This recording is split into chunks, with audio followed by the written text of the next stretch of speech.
जिस लड़की से मैं सबसे ज्यादा प्यार करता था, उसे बचाने के लिए मैंने उसी वक्त उसे धोखा देने का फैसला किया जब वो मुझसे सबसे ज्यादा प्यार करती थी। हर कोई मुझे दिलहीन, बेशर्म और घटिया इंसान कहता था, जिस पर मैं बिल्कुल भी नहीं हिलता था। मैंने उसे छोड़ दिया और एक ड्रग टेस्टर बनने का रास्ता चुन लिया। इसके बाद 3 साल बाद जब मेरी ड्रग टेस्टिंग की जिंदगी खत्म हुई, तो सबसे पहला काम जो मैंने किया वो उससे माफी मांगना नहीं था, बल्कि एक फ्यूनरल सर्विस सेंटर जाना था। क्योंकि इन 3 सालों की ड्रग टेस्टिंग ने मेरे शरीर के अंदर के ऑर्गन्स को बुरी तरह खराब कर दिया था और अब मेरे पास जीने के लिए सिर्फ 1 महीना बचा था। मैं नहीं चाहता था कि उसे उस धोखे के पीछे की सच्चाई पता चले जिसे मैंने जानबूझकर रचा था, और फिर वो अपनी पूरी जिंदगी पछतावे और खुद को दोष देने में बिताए, जिस वजह से मुझे यह राज अपने साथ लेकर हमेशा के लिए उससे दूर जाना था। मिस्टर लिन, आपने जो फ्यूनरल पैकेज बुक किया है उसकी कुल कीमत 86,000 युआन है। यह सुनकर मैं अपने हाथ में पकड़े बैंक कार्ड को देखने लगता हूँ, क्योंकि मेरे पास सिर्फ 50,000 युआन ही बचे थे। मैंने कभी नहीं सोचा था कि अब एक सम्मानजनक तरीके से मरना भी मेरे लिए एक लग्जरी बन जाएगा। अभी मेरे पास सिर्फ 50,000 युआन है। क्या मैं बाकी पैसे कुछ दिनों बाद दे सकता हूँ? जिस पर सामने वाला कहता है, मिस्टर लिन, आपके पास बाकी रकम चुकाने के लिए 1 महीना है। 36,000 युआन सिर्फ 1 महीने में कमाना बहुत मुश्किल था, लेकिन फिर भी शायद एक तरीका अभी बाकी था। इसके बाद उसी रात मैं जिंक सिटी के सबसे बड़े ज्वेलरी बैंक्वेट के बाहर पहुंचता हूं, लेकिन क्योंकि मैंने साफ सुथरे कपड़े नहीं पहने थे, इसलिए सिक्योरिटी गार्ड्स मुझे दरवाजे पर ही रोक देते हैं, जिस पर मैं बाहर पूरे 3 घंटे इंतजार करता रहता हूं। फिर जब अंदर के लोग निकलना शुरू करते हैं, तब मैं उसे देखता हूं। लू रुयान गुयान चेन का हाथ थामे बड़ी शान से बाहर निकलती है। पास खड़ा एक यंग मास्टर खुशामद करते हुए कहता है, अचन, मैनेजर लू तुम्हारे लिए सच में बहुत अच्छी है। उसने एक वॉच पर 80 मिलियन युआन खर्च कर दिए और एक बार भी नहीं सोचा। जिसके जवाब में रुआन मुस्कुराते हुए कहती है, शादी जिंदगी में सिर्फ एक बार होती है, इसलिए मेरे लिए हर चीज सबसे अच्छी होनी चाहिए, और ये मेरा वादा है कि हम कभी डिवोर्स नहीं लेंगे। यह सुनकर मैं उन्हें एक ब्लैक कार की तरफ बढ़ते हुए देखता हूँ, जिस पर मैं अचानक जोर से आवाज लगाता हूँ, लूरुयान। मेरी आवाज सुनते ही लूरुयान पलटकर मेरी तरफ देखती है, और जैसे ही उसकी नजर मुझ पर पड़ती है, उसकी आंखों में कई तरह की भावनाएं चमकती हैं, लेकिन आखिर में सिर्फ गहरी नफरत बचती है। मैं उसके पास जाता हूँ, अपनी कलाई से एक शेल ब्रेसलेट उतारता हूँ और कहता हूँ, लूरुयान, मैं अभी इसी वक्त इस ब्रेसलेट के बदले 36,000 युआन चाहता हूँ। यह वही ब्रेसलेट था जिसे उसने हमारे रिलेशनशिप की शुरुआत में बीच से उठाए गए शेल्स से अपने हाथों से बनाया था। उस वक्त उसने मुस्कुराते हुए कहा था, लिनबे, मुझ पर भरोसा करो, एक दिन तुम इसी ब्रेसलेट के बदले दुनिया की सबसे कीमती चीज मुझसे ले सकोगे। मेरी बात सुनते ही लूरुयान झपटकर ब्रेसलेट मेरे हाथ से छीन लेती है। उसकी आंखें ऐसे दिख रही थीं जैसे वो मुझे जिंदा निगल जाएगी। लिनबे, 3 साल बाद दिखाई दिए हो और आते ही पैसे मांगने लगे। जिस पर मैं शांत आवाज में कहता हूँ, अगर नहीं हो सकता तो रहने दो। वैसे भी मुझे ज्यादा उम्मीद नहीं थी। असल में मैं सिर्फ मरने से पहले उसे आखिरी बार देखना चाहता था, ताकि उसकी शक्ल अपने दिल में हमेशा के लिए बसा सकूं। यह कहकर मैं ब्रेसलेट वापस लेने के लिए हाथ बढ़ाता हूँ, लेकिन लूरुयन सीधे उसे जमीन पर फेंक देती है, जिस पर आसपास खड़े लोग बातें करने लगते हैं। क्या यही वो स्कमबैग है जिसने मैनेजर लू को छोड़ दिया था? हाँ, मैंने सुना था जब मैनेजर लू अपना बिजनेस शुरू कर रही थी, तभी उसे अचानक हार्ट फेलियर हुआ था और हार्ट ट्रांसप्लांट की जरूरत पड़ गई थी, लेकिन इसने उसे छोड़ दिया और किसी अमीर लड़की के साथ विदेश भाग गया। अब जरूर पछता रहा होगा, तभी इतनी बेशर्मी से वापस आया है। अगर मैं मैनेजर लू की जगह होता तो इसकी जिंदगी बर्बाद कर देता। सही कहा, यह आदमी बहुत घमंडी है। जो कुछ वो कह रहे थे वह ऊपर से देखने पर सच ही था, लेकिन उस सच्चाई के नीचे छिपी असली कहानी कोई नहीं जानता था।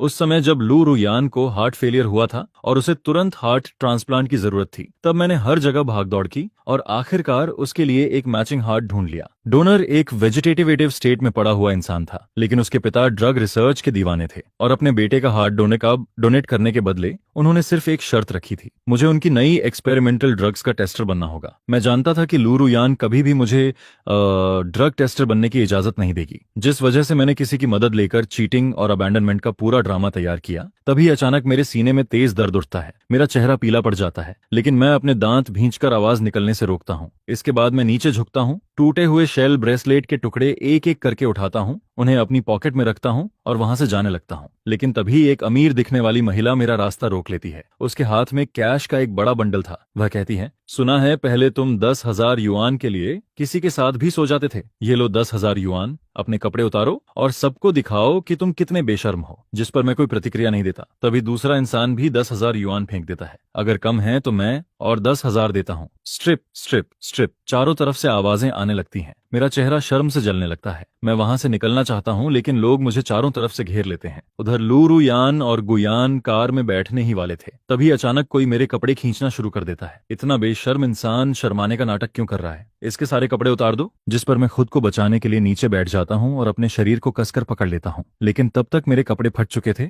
और शरीर का बड़ा हिस्सा दिखाई देने लगा था। मेरी नजर धुंधली होने लगती है। तभी अचानक एक गुस्से भरी आवाज गूंजती है, सब लोग यहाँ से दफा हो जाओ। ये लू यान की आवाज थी, जिसे सुनकर भीड़ तुरंत पीछे हट जाती है। अगले ही पल उसके शरीर की गर्माहट लिए एक जैकेट मेरे ऊपर डाल दी जाती है। फिर वह मुझे घूरते हुए पूछती है, लिन बेनबे, बिंग कहाँ है, जिसके लिए तुमने मुझे छोड़ दिया था और विदेश चले गए थे? क्या उसने तुम्हें ऐसी जिंदगी दी है? जिस पर मैं हल्की हंसी के साथ कहता हूँ, वो मुझसे बोर हो गया और मुझे छोड़ गया, लेकिन मैं भी सिर्फ उसके पैसों के लिए उसके साथ था, इसलिए मेरा कोई नुकसान नहीं हुआ। मैं आगे मुस्कुराकर कहता हूँ, वैसे मेरे साथ एक रात बिताने की कीमत सिर्फ 10,000 युआन है। मैनेजर लू, ट्राई करोगी? यह सुनते ही उसके चेहरे का रंग बदल जाता है। क्या तुम इतने सस्ते हो? क्या तुम्हें पैसों की इतनी जरूरत है? जिस पर मैं बिना झिझक जवाब देता हूँ, हाँ। तुरंत वह अपने असिस्टेंट को 1,00,000 युआन लाने का आदेश देती है और फिर पूरा बंडल मेरे चेहरे पर फेंक देती है। नोटों का तेज किनारा मेरे गाल को काट देता है। इसके बाद वह ठंडी आवाज में कहती है, मंथली रेंट लेने पर डिस्काउंट तो मिलता होगा, है ना? आज से तुम मेरे सर्वेंट हो और पूरे 1 महीने तक मैं तुम्हारे साथ खेलूंगी। यह कहकर लू यान गुयान चांग के साथ कार में बैठती है और वहां से चली जाती है, जिस पर मैं जमीन पर पड़े 1,00,000 युआन उठाता हूँ और खुद पर कड़वी हंसी हंसता हूँ। कम से कम मेरी किस्मत इतनी भी खराब नहीं है। एक ही दिन में मैंने अपनी कब्र के लिए पैसे कमा लिए थे। इसके बाद मैं फ्यूनरल सेंटर वापस जाता हूँ, पैसे जमा करता हूँ और फिर टैक्सी लेकर उस एड्रेस पर पहुंचता हूँ जो लू यान ने छोड़ा था। जैसे ही मैं चुन शानहू शियाओ पहुंचता हूँ, बटर मुझे सर्वेंट के कपड़े पकड़ाता है। जल्दी बदलो, मैनेजर लू ने कहा है कि आज रात तुम्हें उसके कमरे के बाहर पहरा देना है। जिस पर मैं कपड़े बदलता हूँ और दूसरे फ्लोर पर बने बेडरूम की तरफ बढ़ता हूँ, लेकिन कमरे के पास पहुंचने से पहले ही अंदर से अजीब सी मॉर्निंग साउंड्स सुनाई देने लगती हैं। मैं वहीं जम जाता हूँ। वो आवाजें अदृश्य ब्लेड्स की तरह मेरे दिल में एक एक करके चुभने लगती हैं। मैं वहां से भागने की कोशिश करता हूँ, लेकिन तभी बेडरूम का दरवाजा खुल जाता है। लू या नाइट गॉन पहने बाहर खड़ी थी। उसकी गर्दन पर कई हाई किस साफ दिखाई दे रहे थे। वह मुझे घूरते हुए कहती है, दूसरों की खुशी की आवाजें दरवाजे के बाहर खड़े होकर सुनना कैसा लग रहा है? मैं समझ चुका था कि यह सब उस कथित धोखे का बदला था जो मैंने उसे दिया था। जिस पर मैं कमजोर पड़ने की बजाय मुस्कुराकर कहता हूँ, मिस्टर गु शायद थोड़े शाई हैं। मैनेजर लू ने इतना पैसा खर्च किया है, अगर चाहो तो मैं पर्सनल लेसन भी दे सकता हूँ। बेशर्म, क्या तुम पैसों के लिए कुछ भी करोगे? बिल्कुल, पैसों से किसे दिक्कत होती है? यह सुनकर वह घृणा से मुझे देखती है। तुम बहुत गंदे हो, लेकिन मुझे लगता है कि किसी जानवर को तुमसे दिक्कत नहीं होगी। मैं अभी उसकी बात समझ भी नहीं पाता। तभी लू यान ठंडी आवाज में आदेश देती है, इसे बैकयार्ड में ले जाओ और सैब्बो के साथ बंद कर दो। जिस पर 2 सर्वेंट्स तुरंत मुझे पकड़ लेते हैं और बैकयार्ड की तरफ घसीट कर ले जाते हैं। वहां पहुंचने के बाद मुझे पता चलता है कि सैब्बो एक बेहद खतरनाक तिब्बती मास्टिफ है।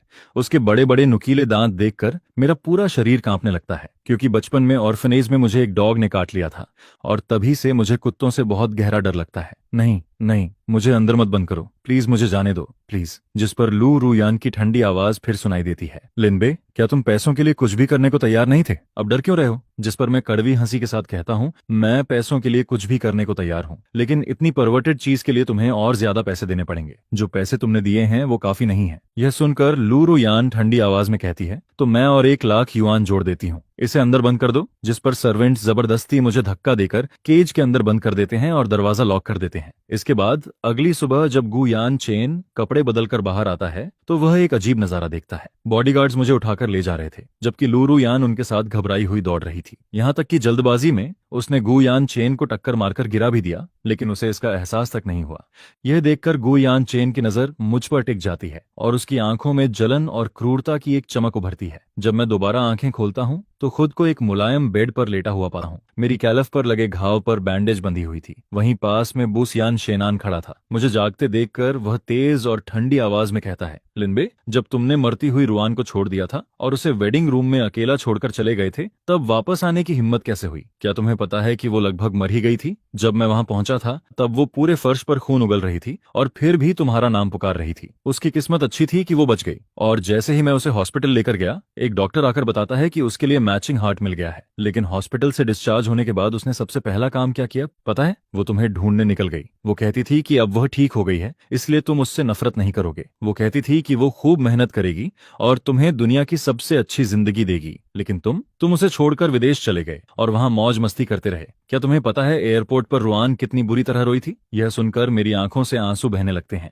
क्योंकि इन 3 सालों में मेरा दर्द लू रुयान से बिल्कुल कम नहीं था। मैं उस अंधेरी बिना खिड़की वाली लैब में कैद था, जहां हर दिन सिर्फ पिल्स, ड्रग एक्सपेरिमेंट्स और दर्द मेरा इंतजार करते थे। मैंने लू रुयान के साथ रहने और उसके दिल तक पहुंचने में पूरे 3 साल लगाए थे, और अब जब हम शादी के करीब पहुंच चुके थे तभी मैं वापस आया था, लेकिन पैसों के लिए नहीं। मैं कहना चाहता था कि मैं मरने वाला हूं और सिर्फ आखिरी बार लू रुयान को देखने आया हूं, लेकिन आखिर में मेरे मुंह से एक शब्द भी नहीं निकलता। तभी अचानक गुयान चैन बेड से उठता है और बिना किसी चेतावनी के मुझे पकड़कर खींच लेता है। अगले ही पल वह अपना सिर दीवार पर दे मारता है। धड़ाम। उसके माथे से चमकीला लाल खून बहने लगता है।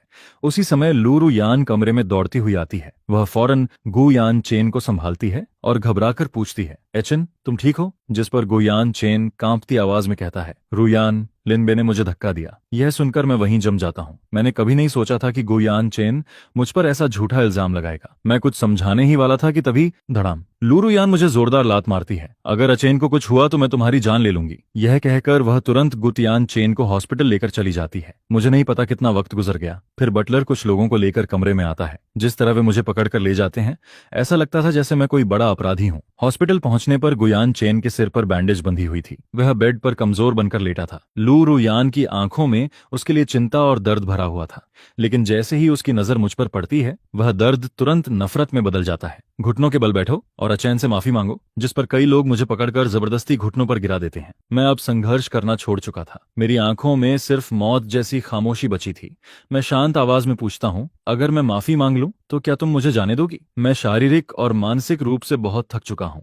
अब मैं सिर्फ किसी शांत जगह पर जाकर अपनी मौत का इंतजार करना चाहता हूँ। मेरी बात सुनते ही लू रुयान का दिल अनजाने में कांप उठता है, लेकिन अगले ही पल वह बेड के पास रखा कप उठाती है और पूरा पानी मेरे चेहरे पर फेंक देती है। तुम्हें मुझसे शर्त रखने का कोई हक नहीं है। जो कर्ज तुम मुझ पर छोड़ गए थे, उसे तुम इस जिंदगी में कभी नहीं चुका सकते। जिस पर मैं हल्की मुस्कान के साथ कहता हूँ, मैनेजर लू, तुम्हें तो मजाक भी बर्दाश्त नहीं होता। लवर्स हर दिन ब्रेकअप करते हैं, तो फिर मैं तुम्हारा कौन सा कर्जदार हो गया? यह सुनकर लू रुयान का चेहरा गुस्से से भर जाता है। तुम्हारे पास दिल ही नहीं है। इसे पकड़ो, इसका सिर जमीन पर मारो और अचेन से माफी मंगवाओ। जिस पर लोग मेरा सिर पकड़कर जोर जोर से फर्श पर मारना शुरू कर देते हैं। 1 बार, 2 बार, 3 बार। मेरा माथा सूज जाता है, खून बहने लगता है, लेकिन फिर भी कोई नहीं रुकता। आखिरकार गुयान चेन बोलता है, रुयान, मैं अब ठीक हूँ, इसे जाने दो। जिस पर लू रुयान कहती है, आचेन, इसका इरादा बहुत बुरा है। इसने तुम पर हाथ उठाने की हिम्मत की है। तुम इसे लेकर नरम मत पड़ो। गुयान चेन धीरे से सिर हिलाता है। मैं इसके लिए दया नहीं दिखा रहा। मैं चाहता हूँ कि तुम खुद को आजाद कर लो। रुयान, 3 साल हो गए हैं, तुम्हें इसे भूल जाना चाहिए। यह सुनकर लू रुयान तुरंत कहती है, आचेन, ज्यादा मत सोचो। मैं अब उससे प्यार नहीं करती। मैं सिर्फ उस दिलहीन आदमी से बदला लेना चाहती हूँ, बस इतना ही। सच में? बिल्कुल। मैं वादा करती हूँ, हमारी शादी से पहले मैं इसे हमारी दुनिया से हमेशा के लिए गायब कर दूंगी।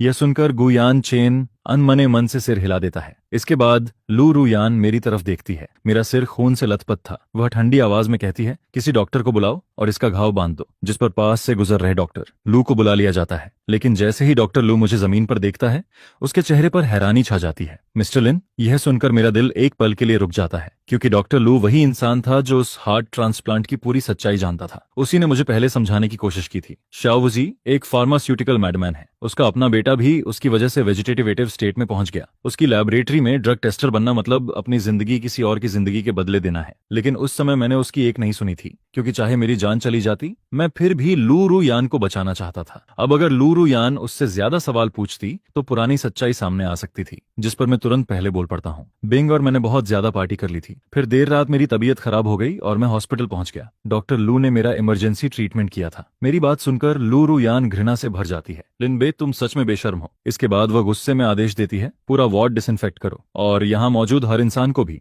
यह कहकर वह गुयान चेन को लेकर बाहर चली जाती है, जिस पर मैं जल्दी से डॉक्टर लू की स्लीव पकड़ लेता हूँ। डॉक्टर लू, प्लीज लू रुयान को सच्चाई मत बताइए। डॉक्टर लू मेरी तरफ देखकर भारी सांस लेता है। तुमने उसे बचाने के लिए उस लैबोरेटरी में 3 साल तक नरक झेला। अब तुम मरने वाले हो और फिर भी वो तुम्हें गलत समझ रही है। क्या यह सब सच में इसके लायक था? मैं सिर्फ चुप रहता हूँ। तभी हैजमेट सूट पहनी हुई नर्सेज अंदर आती हैं। उनके हाथों में डिसइंफेक्टेंट स्प्रे था। वे पूरे कमरे और मेरे शरीर पर लगातार स्प्रे करने लगती हैं। गाढ़े धुएं जैसी गंध मेरे गले में भर जाती है। मैं जोर जोर से खांसने लगता हूँ। मेरी आंखों से आंसू बहने लगते हैं। यह देखकर डॉक्टर लू गहरी सांस छोड़ता है। फिर मुझे एक टिश्यू देता है और मेरे माथे का घाव साफ करके दोबारा बैंडेज बांध देता है। इसके बाद अगले कुछ दिनों तक लूरू यान कोई बहुत अजीब काम नहीं करती। वह सच में मुझे सिर्फ एक सर्वेंट की तरह ट्रीट करती रहती है और लगातार मुझे परेशान करती रहती है। कभी वह मुझे पानी का बेसिन पकड़ाकर अपने पैर धुलवाती है, फिर जानबूझकर बेसिन को लात मारकर गिरा देती है और मुझे घुटनों के बल बैठकर पूरा फर्श साफ करने को कहती है। कभी मैं घंटों मेहनत करके खाना बनाता हूँ, लेकिन वह पूरा खाना मेरे सामने जमीन पर डाल देती है और डॉग को खिला देती है। तुम जैसे गंदे इंसान सिर्फ जानवरों के लिए खाना बनाने के लायक हो। इसके बाद वह गुयान चेन को लग्जरी बुटीक्स में लेकर जाती है। वहां वह वॉचेस पर करोड़ों खर्च कर देती है और उन सभी बॉक्सेस को उठाकर विला तक पैदल ले जाने का काम मुझे मिलता है। मैं पूरे दिन और पूरी रात भागता रहता हूँ, जब तक कि आखिरकार सड़क पर थक कर गिर नहीं जाता। जब मैं दोबारा आंखें खोलता हूँ तो खुद को फिर हॉस्पिटल में पाता हूँ, जिस पर डॉक्टर लू गंभीर आवाज में कहता है, पिछले कुछ दिनों की ओवर एक्सर्शन ने तुम्हारे शरीर को पूरी तरह तोड़ दिया है। अब तुम्हारे पास ज्यादा से ज्यादा सिर्फ एक हफ्ता बचा है। यह सुनकर मुझे दुख नहीं होता, बल्कि राहत महसूस होती है। आखिरकार मैं इस आधे मरे हुए शरीर को घसीटना बंद कर सकूंगा और लू रुयान के लिए दिल में दबे प्यार को भी साथ लेकर जा सकूंगा। लेकिन मरने से पहले मुझे एक काम और करना था। तभी मेरा फोन बजता है। दूसरी तरफ लू रुयान थी। लिन, तुम्हें सिर्फ हल्का एनीमिया है और तुम हॉस्पिटल में पड़े पड़े आराम कर रहे हो। जी, जल्दी रोमांटिक वेडिंग ड्रेस शॉप पहुंचो, आचन को कपड़े बदलने में मदद करनी है। जिस पर मैं बेड से उठता हूँ और शॉप की तरफ निकल पड़ता हूँ। क्योंकि मेरा चेहरा बहुत ज्यादा पीला और डरावना लग रहा था, इसलिए मैं एक नर्स से हल्का मेकअप करवा लेता हूँ ताकि कोई मेरी हालत न समझ सके। जब मैं शॉप पहुंचता हूँ तब तक लू रुयान और गु यान चेन वेडिंग ड्रेस और ट्यूक्सिडो पहनकर फिटिंग रूम से बाहर निकल चुके थे। लैवेंडर कलर की वेडिंग ड्रेस लू रुयान की खूबसूरती को और भी ज्यादा निखार रही थी, जिस पर पास खड़ी शॉप असिस्टेंट्स तारीफ करते हुए कहती हैं, ये वेडिंग ड्रेस सच में बहुत खूबसूरत है। सुना है इसे मैनेजर लू ने खुद डिजाइन किया है। हाँ, मैंने सुना है कि इस ड्रेस पर बना लैवेंडर पैटर्न प्रोवेंस की ओरिजिनल डिजाइन को स्टिच बाय स्टिच कॉपी करके बनाया गया है। यह सुनकर मैं वहीं खड़ा रह जाता हूँ। मेरी आंखें धीरे धीरे नम होने लगती हैं, क्योंकि यह वही ड्रेस थी जिसे मैंने कभी लू रुआन के लिए डिजाइन किया था और अब लू रुयान ने सच में उसे बनवा दिया था। लेकिन जिस इंसान से वह शादी करने जा रही थी वह अब मैं नहीं था। उधर लू रुयान बड़े प्यार से गुयान चेन के बाल ठीक करती है, फिर वह पलटकर मेरी तरफ देखती है। जैसे ही उसकी नजर मुझ पर पड़ती है, उसके चेहरे का भाव बदल जाता है। तुम्हारा कॉम्प्लेक्सियन तो काफी रोजी लग रहा है। लगता है डॉक्टर के साथ मिलकर बीमारी का बहाना बनाया था। जिस पर मैं हल्का सा मुस्कुरा देता हूँ। वह मेरी सच्चाई समझ चुकी थी। असल में मैं कुछ दिन और आराम करना चाहता था, लेकिन लू रुयान ठंडी आवाज में कहती है, लिनबे, मैंने तुम्हें 1 महीने के लिए 1 लाख युआन दिए हैं। छुट्टियां मनाने के लिए नहीं रखा है। जाओ अचन के शूज लेकर आओ। जिस पर मैं आगे बढ़ता हूँ, शेल्फ से पॉइंटेड लेदर शूज उठाता हूँ और उन्हें गुयान चेन के पैरों के पास रख देता हूँ। लेकिन तभी गुयान चेन अपना पैर उठाता है और पूरी ताकत से मेरे हाथ के ऊपर रख देता है।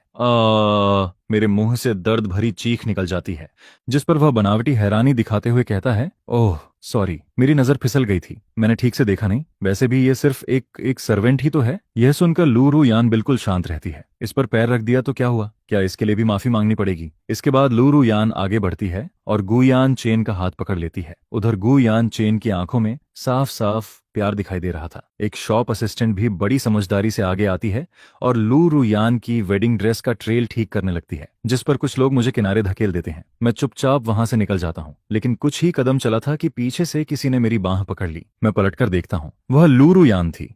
वह मुझे पास के लाउंज में खींच लेती है और रास्ता रोककर खड़ी हो जाती है। लिनबे, अगर तुमने उस समय चीट नहीं किया होता तो आज यह सब तुम्हारा होता। अब तुम्हें पछतावा होता होगा, है ना? पछतावा, ये शब्द सुनते ही मैं कुछ देर के लिए खामोश हो जाता हूँ।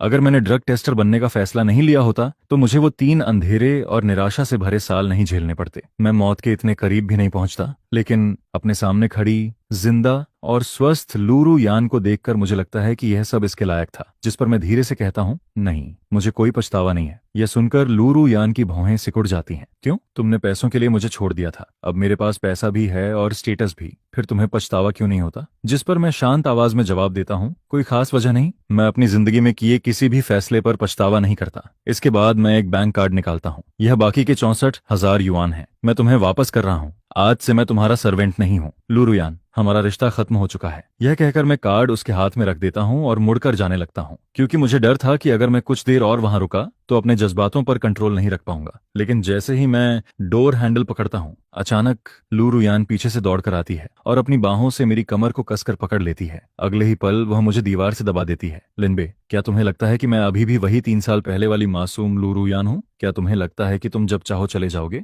जब चाहो मुझे छोड़ दोगे? उसकी आवाज में गुस्सा भी था और दर्द भी। लेकिन तभी दरवाजा अचानक खुल जाता है। गुयू यन चेन ग्रूम सूट पहने दरवाजे पर खड़ा था और हमारी हालत देखकर उसकी आंखें अविश्वास से फैल जाती हैं। यह देखकर लूरू यान को जैसे होश आता है। वह तुरंत मुझे छोड़ देती है, फिर अपराध बोध से गुयान चेन की तरफ देखने लगती है। एचन, लेकिन गुयान चेन कुछ नहीं सुनता। वह कुछ कदम पीछे हटता है और फिर मुड़कर भाग जाता है, जिस पर लूरू यान तुरंत उसके पीछे दौड़ पड़ती है। उन दोनों के जाने के बाद मेरे शरीर की सारी ताकत जैसे खत्म हो जाती है। मैं धीरे धीरे दीवार के सहारे नीचे फिसल जाता हूँ। फर्श पर बैठकर अपना चेहरा दोनों हाथों से ढक लेता हूँ, लेकिन फिर भी आंसू मेरी उंगलियों के बीच से बाहर निकल आते हैं। मैं साफ महसूस कर सकता था लूरू यान अब भी मुझसे प्यार करती थी, लेकिन मैं उसके प्यार का जवाब नहीं दे सकता था क्योंकि मैं मरने वाला था। भगवान, आखिर आप मुझे और लूरू यान को इतनी सजा क्यों दे रहे हैं? उधर दूसरी तरफ जैसे ही गो यान चेन वेडिंग शॉप से बाहर निकलता है, एक तेज रफ्तार कार उसकी तरफ बढ़ती है, लेकिन आखिरी समय पर लूरू यान उसे खींचकर पीछे कर लेती है, जिससे उसकी जान बच जाती है। यह देखकर गो यान चेन कांपती आवाज में पूछता है, तुमने मुझे क्यों बचाया? ऐसा करती तो तुम खुलेआम लिन बे के साथ रह सकती थी। जिस पर लूरू यान गहरी सांस लेती है। अचैन, मेरी बात सुनो। मैं नहीं सुनना चाहता। अचैन, मैं सच में तुमसे शादी करना चाहती थी, लेकिन जिस दिन लिनबे मेरे सामने वापस आया, उस दिन से मेरा दिल मेरे कंट्रोल में नहीं रहा। मैं उससे नफरत करती हूँ, लेकिन उससे कहीं ज्यादा मैं उससे प्यार करती हूँ। अगर मैं अभी तुमसे शादी करूं तो यह तुम्हारे साथ भी नाइंसाफी होगी। यह सुनकर गो यान चेन की आंखें लाल हो जाती हैं। रुआन, मुझे इंसाफ नहीं चाहिए, मुझे सिर्फ तुम्हारे साथ रहना है। लिनबे तुम्हारे प्यार के लायक नहीं है। जब तुम्हें उसकी सबसे ज्यादा जरूरत थी तब उसने तुम्हें छोड़ दिया। मैं हमेशा तुम्हारे साथ रहा हूँ, फिर तुम मेरी तरफ क्यों नहीं देखती? मैं तुमसे पूरे 5 साल से प्यार करता हूँ। जिस पर लूरू यान की आंखें भर आती हैं। लेकिन मैं लिनबे से 18 साल से प्यार करती हूँ। जब मैं 7 साल की थी और ऑर्फनेज में उससे पहली बार मिली थी, उस दिन उसने मुझे एक कैंडी दी थी। उस रात मैं चुपके से रो रही थी और उसी पल वह मेरे दिल में बस गया। उसने मुझे छोड़ा जरूर था, लेकिन मैं उसे कभी भूल नहीं पाई। अचैन, आई एम सॉरी, मैं तुम्हारे लायक नहीं हूँ। यह सुनकर गोयान चेन जल्दी से कहता है, रुआन, होश में आओ। लिनबे तुमसे प्यार नहीं करता, उसे सिर्फ तुम्हारे पैसों से मतलब है। जिस पर लूरू यान बिना झिझक जवाब देती है, अगर उसे सिर्फ मेरे पैसों से मतलब है तो मैं उसे पैसे दे दूंगी। इसके बाद लूरू यान गुयान चेन को वापस वेडिंग ड्रेस शॉप लेकर आती है। वह मेरे सामने अपने दिल की सच्ची बात कहने वाली ही थी, लेकिन उससे पहले मैं बोल पड़ता हूँ, मैनेजर लू, बिंग और मेरा झगड़ा हो गया था, इसीलिए मैं वापस आया था। लेकिन अभी बिंग का कॉल आया था, हम दोनों की पैचअप हो गई है। उसने मेरे लिए यूएस की फ्लाइट टिकट भी बुक कर दी है। मैं वापस जाने का फैसला कर चुका हूँ, इसलिए मैं आपकी और मिस्टर गू की शादी में शामिल नहीं हो पाऊंगा। मैं आप दोनों को 100 साल की खुशियां और ढेर सारे बच्चे होने की शुभकामनाएं देता हूँ। यह सुनकर लूरू यान का चेहरा सफेद पड़ जाता है। लिनबे, मैं तुम्हारे लिए क्या थी? जिस पर मैं जानबूझकर मुस्कुराता हूँ। सच में मैनेजर लू, क्या मुझे सब कुछ साफ साफ बोलना पड़ेगा? तुम सिर्फ बैकअप थी। जब मेरा और बिंग का ब्रेकअप हुआ था तब मैं तुम्हारी सफलता का फायदा उठाना चाहता था, लेकिन अब बिंग वापस आ गया है तो जाहिर सी बात है मैं उसी को चुनूंगा जिसे मैं पसंद करता हूँ। ऐसा नहीं है कि मैनेजर लू अच्छी नहीं है, बस थोड़ा ज्यादा कंजर्वेटिव है। मुझे बिंग जैसे लोग पसंद हैं जो मुझे पूरी तरह सेटिस्फाई कर सकें। यह सुनकर लूरू यान का चेहरा गुस्से से भर जाता है। तुम सच में बेशर्म हो? जिस पर मैं मुस्कुराकर जवाब देता हूँ, हाँ, मैं बेशर्म हूँ। ये बात तो तुम्हें 3 साल पहले ही पता चल जानी चाहिए थी। यह कहकर मैं आगे बढ़ने लगता हूँ, लेकिन तभी लूरू यान हाथ फैलाकर मेरा रास्ता रोक देती है। लिनबे, मेरा ब्रेसलेट वापस करो। आज के बाद मैं तुम्हारा चेहरा कभी नहीं देखना चाहती। जिस पर मैं रुक जाता हूँ। फिर अपनी कलाई से वह शेल ब्रेसलेट उतारता हूँ जिसे मैंने टूटने के बाद बड़ी मुश्किल से दोबारा जोड़ा था। लूरू यान ब्रेसलेट को अपने हाथ में लेती है और अगले ही पल उसे अपने पैर के नीचे रखकर पूरी ताकत से कुचल देती है। ब्रेसलेट फिर से टुकड़ों में बिखर जाता है। इस बार उसे दोबारा जोड़ने की कोई उम्मीद नहीं बची थी। उसी पल मुझे ऐसा लगता है जैसे मेरा दिल भी उसके साथ टूट गया हो। मैं धीरे से पूछता हूँ, अब मैं जा सकता हूँ? जिस पर लूरू यान कहती है, मेरे पास भी तुम्हारे लिए कुछ है। उसे लेने के बाद तुम जियो या मरो, मुझे कोई फर्क नहीं पड़ेगा। मैं इन्हीं शब्दों का इंतजार कर रहा था, क्योंकि अब मेरी सिर्फ एक ही इच्छा थी, मेरे मरने के बाद भी लूरू यान स्वस्थ, खुश और सुरक्षित रहे। इसके बाद लूरू यान गुयान चेन की तरफ देखकर कहती है, आचैन, थोड़ी देर मेरा इंतजार करो। जब मैं वापस आऊंगी तब मेरे दिल में सिर्फ तुम होगे और मैं सिर्फ तुमसे प्यार करूंगी। जिस पर गुयान चेन सिर हिलाता है, ठीक है, मैं तुम्हारा इंतजार करूंगा। इसके बाद लूरू यान मुझे जिंग सिटी की सबसे बड़ी कैंडी शॉप में लेकर जाती है। वह अंदर जाते ही कहती है, स्टोर की सारी कैंडी बाहर निकालो। शॉप स्टाफ हैरान रह जाता है। मिस, क्या आप सच में सारी कैंडी खरीदना चाहती हैं? हाँ, सारी। कुछ ही देर में वेयरहाउस की पूरी कैंडी हमारे सामने रख दी जाती है। फिर लूरू यान मेरी तरफ देखती है।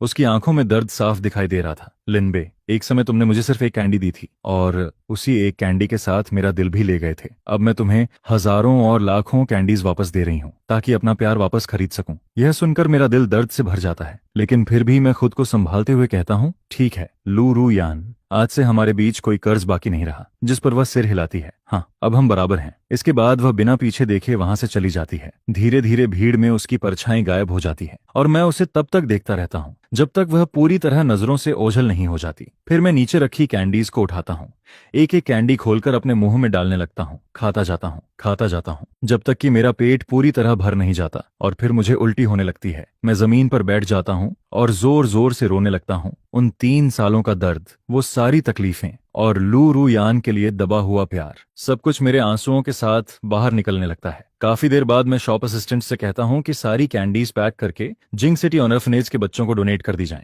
इसके बाद अगले दिन मैं प्लेन टिकट खरीदता हूँ और अपने पहले से तय किए हुए फ्यूनरल लोकेशन प्रोवेंस की तरफ रवाना होने की तैयारी करने लगता हूँ। मैंने अपने लिए फ्लावर ब्यूरियल चुना था और मेरी राख को प्रोवेंस के लैवेंडर फील्ड्स में बिखेरा जाना था। लेकिन जैसे ही मैं प्लेन में चढ़ने वाला होता हूँ तभी बड़े स्क्रीन पर एक कार एक्सीडेंट की न्यूज चलती है, जिसे देखकर मैं तुरंत उस बुरी तरह से टूटी हुई कार को पहचान लेता हूँ, क्योंकि वह लियो रुआन की कार होती है। यह देखते ही मेरा दिमाग पूरी तरह ब्लैंक हो जाता है, जिस पर मैं बिना एक पल गंवाए हॉस्पिटल की तरफ भाग पड़ता हूँ। रास्ते भर मैं बार बार लियो रुआन के फोन पर कॉल करता रहता हूँ, लेकिन कोई भी कॉल रिसीव नहीं करता है, जिस पर मैं भगवान से लगातार प्रार्थना करता हूँ। उनसे बस यही मांगता हूँ कि लियो रुआन सुरक्षित हो, उसके बदले मुझे कोई भी कीमत चुकानी पड़े, मैं देने को तैयार होता हूँ। इसके बाद जब मैं हॉस्पिटल पहुंचता हूँ तब डॉक्टर लू गंभीर आवाज में गुयू यान चेन से कहता है, पेशेंट को रिवाइव कर लिया गया है और अब उसकी जान खतरे से बाहर है, लेकिन एक्सीडेंट के इम्पैक्ट की वजह से उसकी आंखों को बहुत ज्यादा डैमेज पहुंचा है। उसकी कॉर्नियाज बुरी तरह खराब हो चुकी हैं।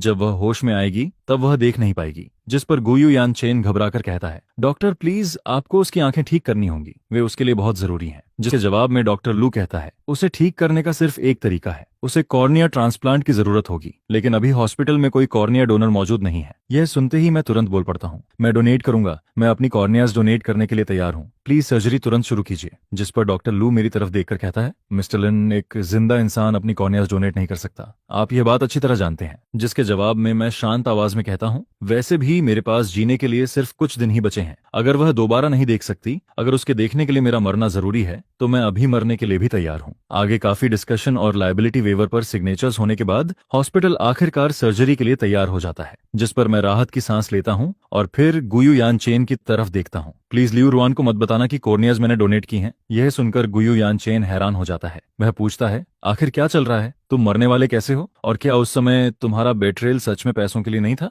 जिसके जवाब में मैं सिर्फ इतना कहता हूँ, मिस्टर गू, अब से लियो रुआन का अच्छे से ख्याल रखना। इतना कहकर मैं बिना पीछे देखे ऑपरेटिंग रूम की तरफ चला जाता हूँ।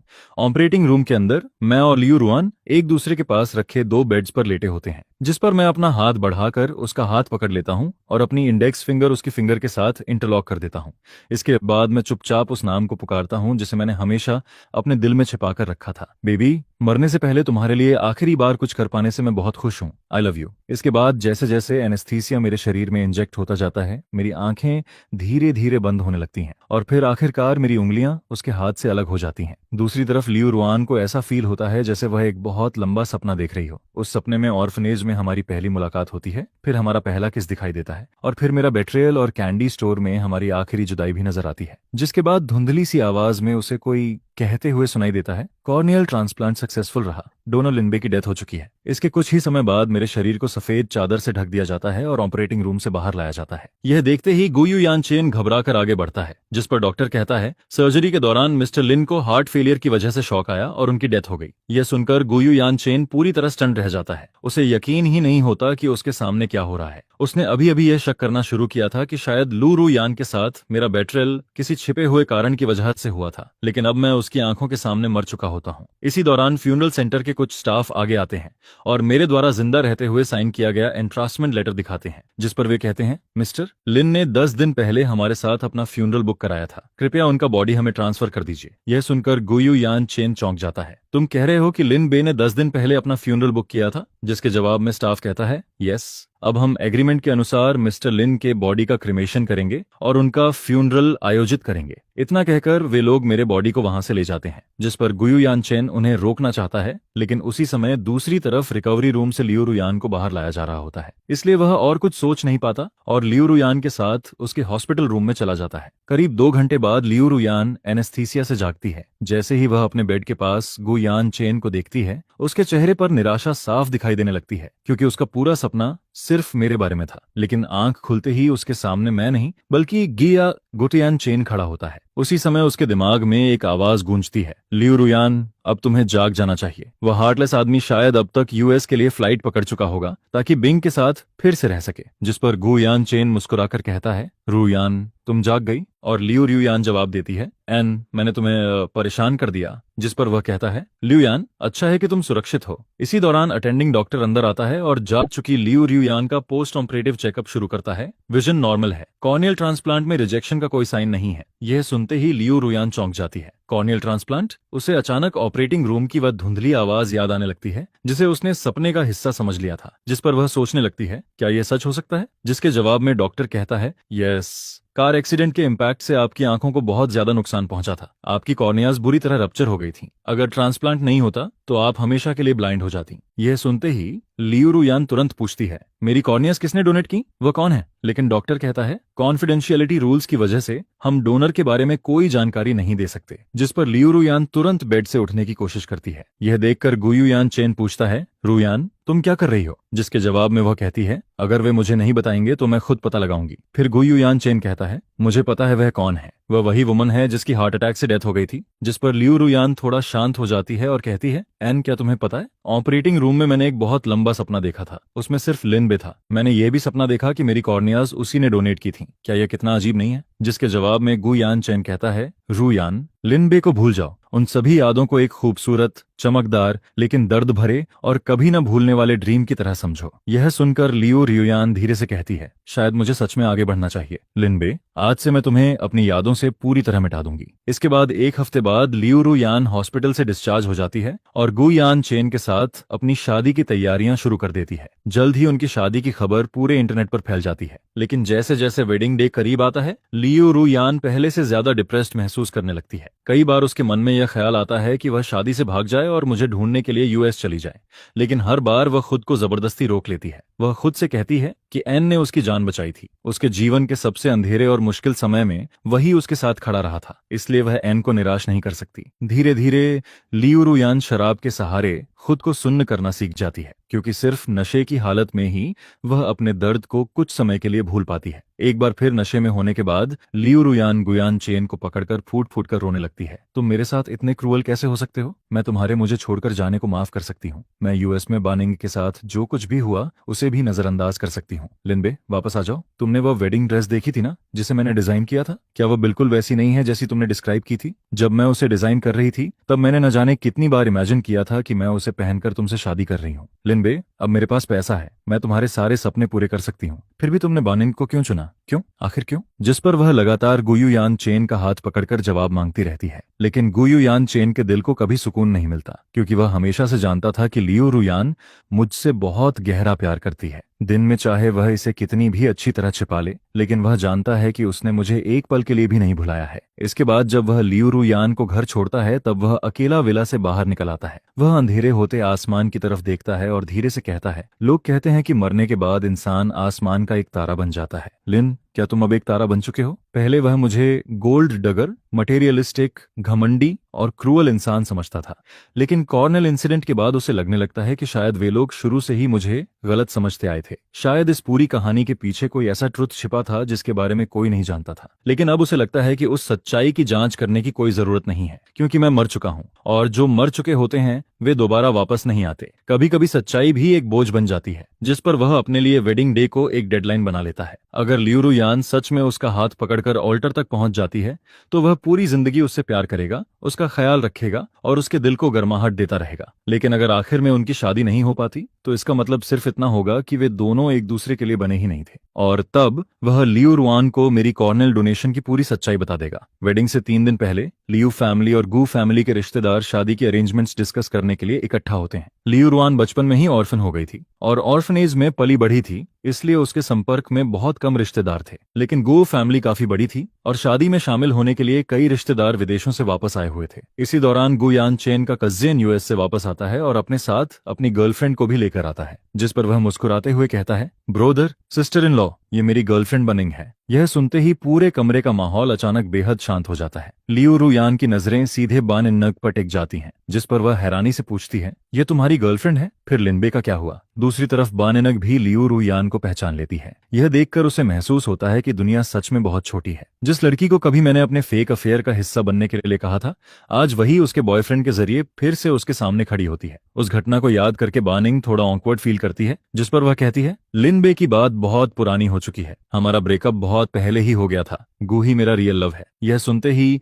लियू रुयान का चेहरा ठंडा पड़ जाता है। तो पहले तुम लिनबे को बहला फुसलाकर यूएस ले गई और अब कह रही हो कि तुम्हारा ट्रू लव कोई और है। आज मैं तुम्हें अच्छी तरह सबक सिखाऊंगी, तुम जैसी टू टाइमिंग वुमन को। जिस पर बानिंग गुस्से में कहती है, बकवास मत करो और मुझे बदनाम मत करो। मैं गू के साथ पूरी सिंसियरिटी से हूं। मैंने कब किसी को धोखा दिया? जिसके जवाब में लियू रुयान तुरंत कहती है, अगर तुम गू के लिए सिंसियर हो तो लिनबे का क्या? अगर तुम मुझसे प्यार नहीं करती थी तो उसे मुझसे दूर क्यों ले गई? उसे विदेश क्यों लेकर गई? यह सुनकर बानिंग कुछ पल चुप रह जाती है। फिर वह धीरे से पूछती है, क्या सच में लिनबे ने तुम्हें कुछ नहीं बताया? जिस पर लियू रुयान की भौहें सिकुड़ जाती हैं। उसी समय गू यान चेन भी उसकी तरफ देखने लगता है, जिस पर वह पूछता है, गू क्या तुम्हें भी मेरी सिंसियरिटी पर शक है? जिसके जवाब में गुयू यान चेन गंभीर होकर पूछता है, तो क्या जो कुछ उसने कहा वह सब झूठ है? यह सुनकर बानिंग आखिरकार सच्चाई बता देती है। शुरू से लेकर आखिर तक वह सब सिर्फ एक एक्ट था। यह सब लिनबे ने मुझसे करवाया था। बानिंग की यह बात सुनते ही लियू रुयान बिना कुछ कहे मुड़ जाती है और वहां से बाहर निकलने लगती है। उसके दिमाग में अचानक कई सवाल एक साथ घूमने लगते हैं। तो पिछली बार जब लिनबे ने कहा था कि वह बानिंग के साथ पैचअप करके यूएस वापस जा रहा है, वह भी झूठ था।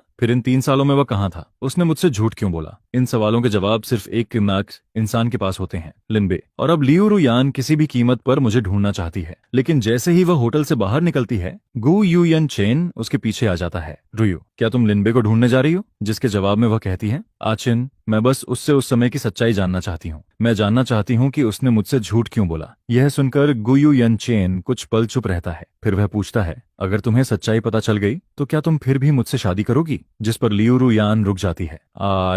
आई लेकिन उसके पास कोई जवाब नहीं होता। आचेन, अभी मैं किसी चीज के बारे में साफ नहीं सोच पा रही हूँ। मैं बस जितनी जल्दी हो सके लिनबे को ढूंढना चाहती हूँ। यह सुनकर गू यन चेन हल्की कड़वी मुस्कान देता है। मुझे लगता है मुझे अपना जवाब मिल गया। जिस पर लियू रुयान अपराध बोध से भर जाती है। आचन, आई एम सॉरी, मैं बाद में खुद तुम्हारे पेरेंट्स के पास जाकर माफी मांगूंगी। इसके बाद वह तुरंत अपने लोगों को कॉल करती है। मुझे तुरंत लिनबे की लोकेशन चाहिए, चाहे कोई भी तरीका इस्तेमाल करना पड़े, उसकी लोकेशन भेजो। लेकिन तभी गू यान चेन उसे रोक देता है। रुयान, तुम्हें उसे ढूंढने की जरूरत नहीं है। जिस पर वह तुरंत उसकी तरफ मुड़ती है। क्या मतलब? मुझे पता है लिनबे कहाँ है। यह सुनते ही लियू रुयान की आंखों में उम्मीद लौट आती है। कहाँ है वह? लिनबे कहाँ है? लेकिन अगले ही पल गुयू यान चेन के मुंह से निकले शब्द उसकी पूरी दुनिया तोड़ देते हैं। वह मर चुका है। लिनबे मर चुका है। यह सुनते ही लियू रुयान का चेहरा सफेद पड़ जाता है। आचेन, मैंने तुम्हारा दिल दुखाया है, लेकिन इसका मतलब यह नहीं कि तुम लिनबे को कोसोगे। जिस पर गुयू यान चेन सिर हिलाता है। मैं उसे कोस नहीं रहा हूँ। लिनबे सच में मर चुका है। वह उसी दिन मरा था जिस दिन तुम्हारा कार एक्सीडेंट हुआ था और तुम्हारी कॉर्नियाज वही डोनेट करके गया था। यह सुनते ही लियू रुयान जोर से सिर हिलाने लगती है। नहीं, ये इम्पॉसिबल है। तुम मुझसे झूठ बोल रहे हो। लिनबे मर नहीं सकता। लेकिन उसी समय ऑपरेटिंग रूम में सुनी हुई डॉक्टर की आवाज बार बार उसके दिमाग में गूंजने लगती है। Corneal transplant successful. डोनर लिनबे deceased. Corneal transplant successful. Donor लिनबे deceased. Corneal transplant successful. Donor लिनबे डेसीड। जिस पर लियू रुयान की आंखें धीरे धीरे फैलने लगती हैं। उसे अचानक एहसास होता है कि ऑपरेटिंग रूम में जो कुछ उसने सुना था वह कोई सपना नहीं था, वह सब सच था। और अगले ही पल वह टूट जाती है। मैंने लिनबे को मार दिया। मेरी वजह से लिनबे मर गया, नहीं मेरी वजह से। इतना कहते ही उसका शरीर लड़खड़ा जाता है। जिस पर गुयू यान चेन तुरंत इमरजेंसी नंबर पर कॉल करता है और फिर लियू रुयान को तुरंत हॉस्पिटल पहुंचाया जाता है। इमरजेंसी ट्रीटमेंट के बाद उसकी जान तो बच जाती है, लेकिन हॉस्पिटल बेड पर लेटी हुई लियू रुयान बिल्कुल एक बेजान इंसान जैसी हो जाती है। उसकी आंखों में जीने की कोई इच्छा नहीं बचती। यह देखकर गू यान चेन उसके पास बैठ जाता है। तुमने लिनबे को नहीं मारा, वह पहले से ही मरने वाला था। यह सुनकर लियू रुयान धीरे से उसकी तरफ देखती है। जिस पर गू यान चेन पूरी सच्चाई बताना शुरू करता है। उस दिन लिनबे खुद हॉस्पिटल आया था और उसने कहा था कि वह तुम्हें अपनी कॉर्नियाज डोनेट करना चाहता है। शुरुआत में डॉक्टर लू ने मना कर दिया था। उन्होंने कहा था कि किसी जिंदा इंसान की कॉर्नियाज नहीं निकाली जा सकती, लेकिन लिनबे ने कहा था कि वह वैसे भी मरने वाला है और अगर एक मरे हुए इंसान की जरूरत है तो वह अभी मर जाएगा। यह सुनकर लियू रू यान की आंखों से आंसू बहने लगते हैं, जिस पर गुयू यान चेन आगे कहता है, हॉस्पिटल ने उससे लायबिलिटी वेवर साइन करवाया और फिर सर्जरी के लिए तैयार हुआ। इसके बाद उसकी हार्ट फेलियर की वजह से ऑपरेटिंग रूम में ही डेथ हो गई और उसकी डेथ के तुरंत बाद फ्यूनरल होम वाले उसका बॉडी लेकर चले गए। उन्होंने बताया था कि लिनबे ने 10 दिन पहले ही अपना फ्यूनरल बुक करवा लिया था, उसी दिन जिस दिन तुम्हारी उससे दोबारा मुलाकात हुई थी। यह सब सुनकर लियू रू यान पूरी तरह स्तब्ध रह जाती है। 3 साल पहले वाला मेरा फेक अफेयर, हमारी आखिरी मुलाकात और हाल की सारी घटनाएं, सब कुछ उसके दिमाग में बार बार घूमने लगता है। उसे महसूस होता है कि जिन जवाबों को वह ढूंढ रही थी वे उसके बिल्कुल सामने हैं, लेकिन फिर भी वह उन्हें साफ नहीं देख पा रही है। तभी अचानक उसे एक जरूरी इंसान याद आता है। डॉक्टर लू, मुझे तुरंत डॉक्टर लू को बुलाओ। कुछ समय बाद डॉक्टर लू उसके सामने खड़े होते हैं, जिस पर वह पूछते हैं, मिस लियू, आपने मुझे क्यों बुलाया है? जिसके जवाब में लियू रू यान सीधे कहती है, मुझे लिनबे के बारे में सब कुछ जानना है। यह सुनकर डॉक्टर लू तुरंत नजरें चुरा लेते हैं। मुझे मिस्टर लिन के बारे में कुछ नहीं पता मिस लियू, शायद आप गलत इंसान से पूछ रही हैं। जिस पर लियू रू यान की आवाज ठंडी हो जाती है। डॉक्टर लू, आप एक समझदार इंसान हैं, मैं आपके साथ सख्ती नहीं करना चाहती। यह सुनकर डॉक्टर लू गहरी सांस लेते हैं। मिस लियू, कभी कभी लोगों को अतीत से इतना चिपक कर नहीं रहना चाहिए, कुछ बातें धुंधली ही रहें तो बेहतर होता है। जिसके जवाब में लियू रू यान तुरंत कहती है, और अगर मैं सच्चाई जानने पर अड़ी रहूं तो? यह सुनकर डॉक्टर लू कुछ सेकंड तक चुप रहते हैं, फिर आखिरकार वह बोल पड़ते हैं, ठीक है, मिस्टर लिन आपसे बहुत गहरा प्यार करता था, उसका प्यार आपके साथ दफन नहीं होना चाहिए। मिस लियू, 3 साल पहले जब आपको अचानक हार्ट फेलियर हुआ था, तब क्या आपको उस लड़के के पिता याद हैं जिसका हार्ट आपको ट्रांसप्लांट किया गया था? जिस पर लियू रू यान सिर हिलाती है, मुझे याद है, वह एक फार्मास्यूटिकल रिसर्च लैब के डायरेक्टर थे। उनके बेटे का हार्ट मिलने की वजह से मुझे दूसरी जिंदगी मिली थी और बिजनेस सक्सेसफुल होने के बाद से मैं हर साल उनकी लैब को रिसर्च सपोर्ट के लिए बड़ी डोनेशन देती रही हूँ। यह सुनकर डॉक्टर लू धीरे धीरे असली सच्चाई बताना शुरू करते हैं। श्याओवुजी एक फार्मास्यूटिकल मैनिक है, उसकी मां मोटर न्यूरॉन डिजीज से मरी थी और पूरी जिंदगी उसका सिर्फ एक सपना था, उस बीमारी की दवा बनाना। जब उसने अपनी लैब शुरू की थी तब उसके पास न पैसा था और न ही स्टाफ, इसलिए उसने अपने ही बेटे पर ड्रग एक्सपेरिमेंट्स शुरू कर दिए और इसी वजह से उसका बेटा वेजिटेबल स्टेट में पहुंच गया। 3 साल पहले जब आपको उसके बेटे का हार्ट चाहिए था, तब उसने उस मौके का फायदा उठाया। यह सुनकर लियू रू यान की मुट्ठियां कस जाती हैं। उसने क्या मांग की थी? जिस पर डॉक्टर लू कहते हैं, उसने लिन बे से मांग की थी कि वह 3 साल तक उसकी लैब में वॉलंटरी ड्रग टेस्टर बने। 3 साल तक ड्रग टेस्टर रहने के बाद उन अननोन ड्रग्स ने लिन बे के शरीर को पूरी तरह बर्बाद कर दिया। उन ड्रग्स की वजह से उसका पूरा शरीर धीरे धीरे फेल होने लगा था और जब उसका शरीर टेस्टिंग के लायक भी नहीं बचा, तभी उसे लैब से बाहर निकाला गया। यह सुनते ही लियू रू यान पूरी तरह टूट जाती है। मेरा लिन बे, मेरे प्यार ने मेरे लिए इतना सब सहा, इतना दर्द झेला, और मैंने क्या किया? मैंने उसे अपमानित किया, उसे घुटनों पर आने के लिए मजबूर किया, मैंने उसे कभी खत्म न होने वाली यातना दी। इस पर लियू रू यान अपने पुराने वाले खुद को मार देना चाहती है, लेकिन उससे पहले उसे मेरे लिए इंसाफ चाहिए होता है। जिस पर वह दांत भींच कर कहती है, श्याओवुजी, मैं तुम्हें इसकी कीमत चुकवाऊंगी। दूसरी तरफ लू टेक्नोलॉजी कंपनी की इनविटेशन मिलने के बाद श्याओवुजी खुशी से झूम उठता है और कॉन्ट्रैक्ट लेकर मीटिंग के लिए पहुंच जाता है। लेकिन इस बार मीटिंग कंपनी ऑफिस में नहीं, बल्कि लियू रू यान के घर पर रखी गई होती है और सबसे बड़ी बात, वहां सिर्फ उसे ही बुलाया गया होता है। लेकिन खुशी में अंधा हो चुका श्याओवुजी इस अजीब बात पर ध्यान ही नहीं देता। जैसे ही वह अंदर पहुंचता है, लियू रू यान खुद उसका स्वागत करती है, जिस पर श्याओवुजी खुश होकर कहता है, मैनेजर लू, आप सच में बहुत दयालु हैं। हमारे रिसर्च इंस्टीट्यूट को लगातार सपोर्ट देने के लिए धन्यवाद। मैं आपके नाम यह टोस्ट करता हूँ। जिस पर लियू रू यान मुस्कुराती है, जनरस तो आप भी कम नहीं है डीन शाओ। अगर उस समय आपने अपने बेटे का हार्ट मुझे डोनेट नहीं किया होता तो मैं आज यहाँ नहीं होती। ये सुनकर श्याओवुजी गर्व से मुस्कुराता है, आप मुझे ज्यादा क्रेडिट दे रही हैं। एक डॉक्टर होने के नाते मैं किसी को मरते हुए कैसे देख सकता था? यह सुनकर लियू रू यान की मुस्कान और गहरी हो जाती है। क्या शानदार डॉक्टर जज हार्ट है आपका? तो क्या हेल्दी लोगों पर ड्रग एक्सपेरिमेंट्स करना भी आपके डॉक्टर जज हार्ट का हिस्सा है? यह सुनते ही श्याओवुजी का चेहरा बदल जाता है। मैनेजर लू, मुझे समझ नहीं आ रहा आप क्या कह रही हैं। मुझे लगता है आज कॉन्ट्रैक्ट की बात यहीं खत्म करनी चाहिए, मैं चलता हूँ। लेकिन जैसे ही वह दरवाजे तक पहुंचता है, उसे पता चलता है कि दरवाजा लॉक्ड है और उसी समय उसके शरीर की ताकत भी धीरे धीरे खत्म होने लगती है। वह ठीक से खड़ा तक नहीं रह पाता, जिस पर लियू रू यान धीरे धीरे अपनी जगह से उठती है। उसके हाथ में एक तेज स्कैल्पल होता है जिसे वह खेलते हुए घुमाती रहती है और श्याओवुजी की तरफ बढ़ने लगती है। यह देखकर श्याओवुजी के चेहरे पर डर साफ दिखाई देने लगता है। मैनेजर लू, आराम से बात करते हैं, शायद कोई मिसअंडरस्टैंडिंग हुई है। जिस पर लियू रू यान की आंखों में ठंडा गुस्सा भर जाता है। मिसअंडरस्टैंडिंग? श्याओ जी, क्या तुम्हें वह शर्त याद है जो लिन बे ने सिर्फ इसलिए मानी थी ताकि तुम्हारा बेटा अपना हार्ट मुझे डोनेट कर सके? 3 साल तक तुमने उसे अपनी लैब में एक्सपेरिमेंट का सब्जेक्ट बनाकर रखा और अब तुम उसे मिसअंडरस्टैंडिंग कह रहे हो? जिस पर श्याओ जी घबराकर कहता है, मैनेजर लू, ड्रग टेस्टर बनना उसकी अपनी मर्जी थी, मैंने उसे मजबूर नहीं किया था। लेकिन अगले ही पल लियू रु यान ठंडी आवाज में जवाब देती है, हो सकता है उसने अपनी मर्जी से एग्री किया हो, लेकिन मैंने कभी इसकी परमिशन नहीं दी थी। मैं उससे इस तरह अपनी जान बचाने देने से बेहतर मर जाना पसंद करती। जिस पर श्याओ वूजी डर के मारे कांपने लगता है। मैनेजर लू, मुझे छोड़ दीजिए प्लीज, मुझे माफ कर दीजिए। जिसके जवाब में लियू रु यान ठंडी नजरों से उसे देखते हुए कहती है, मैं तुम्हें छोड़ दूं? लेकिन क्या तुमने लिनबे को छोड़ा था? तुम एक बिल्कुल स्वस्थ इंसान थे और तुमने एक दूसरे स्वस्थ इंसान को इतना टॉर्चर किया कि उसका शरीर जवाब दे गया और आखिरकार उसकी मौत हो गई। आज मैं उसका बदला लेकर रहूंगी। इतना कहकर वह स्कैल्पल को और कसकर पकड़ लेती है, लेकिन तभी गुयुयान चैन आगे बढ़कर उसे रोक लेता है। रुयान, जल्दबाजी मत करो, श्याओ वजी को कानून सजा देगा। अगर तुमने अभी उसे मार दिया तो तुम खुद एक मर्डरर बन जाओगी। इतनी बेवकूफी मत करो। यह सुनते ही लियू रुयान की आंखें लाल हो जाती हैं, जिस पर वह पलटकर कहती है, बेवकूफी? आचन, तुम्हारे हिसाब से बेवकूफी क्या होती है?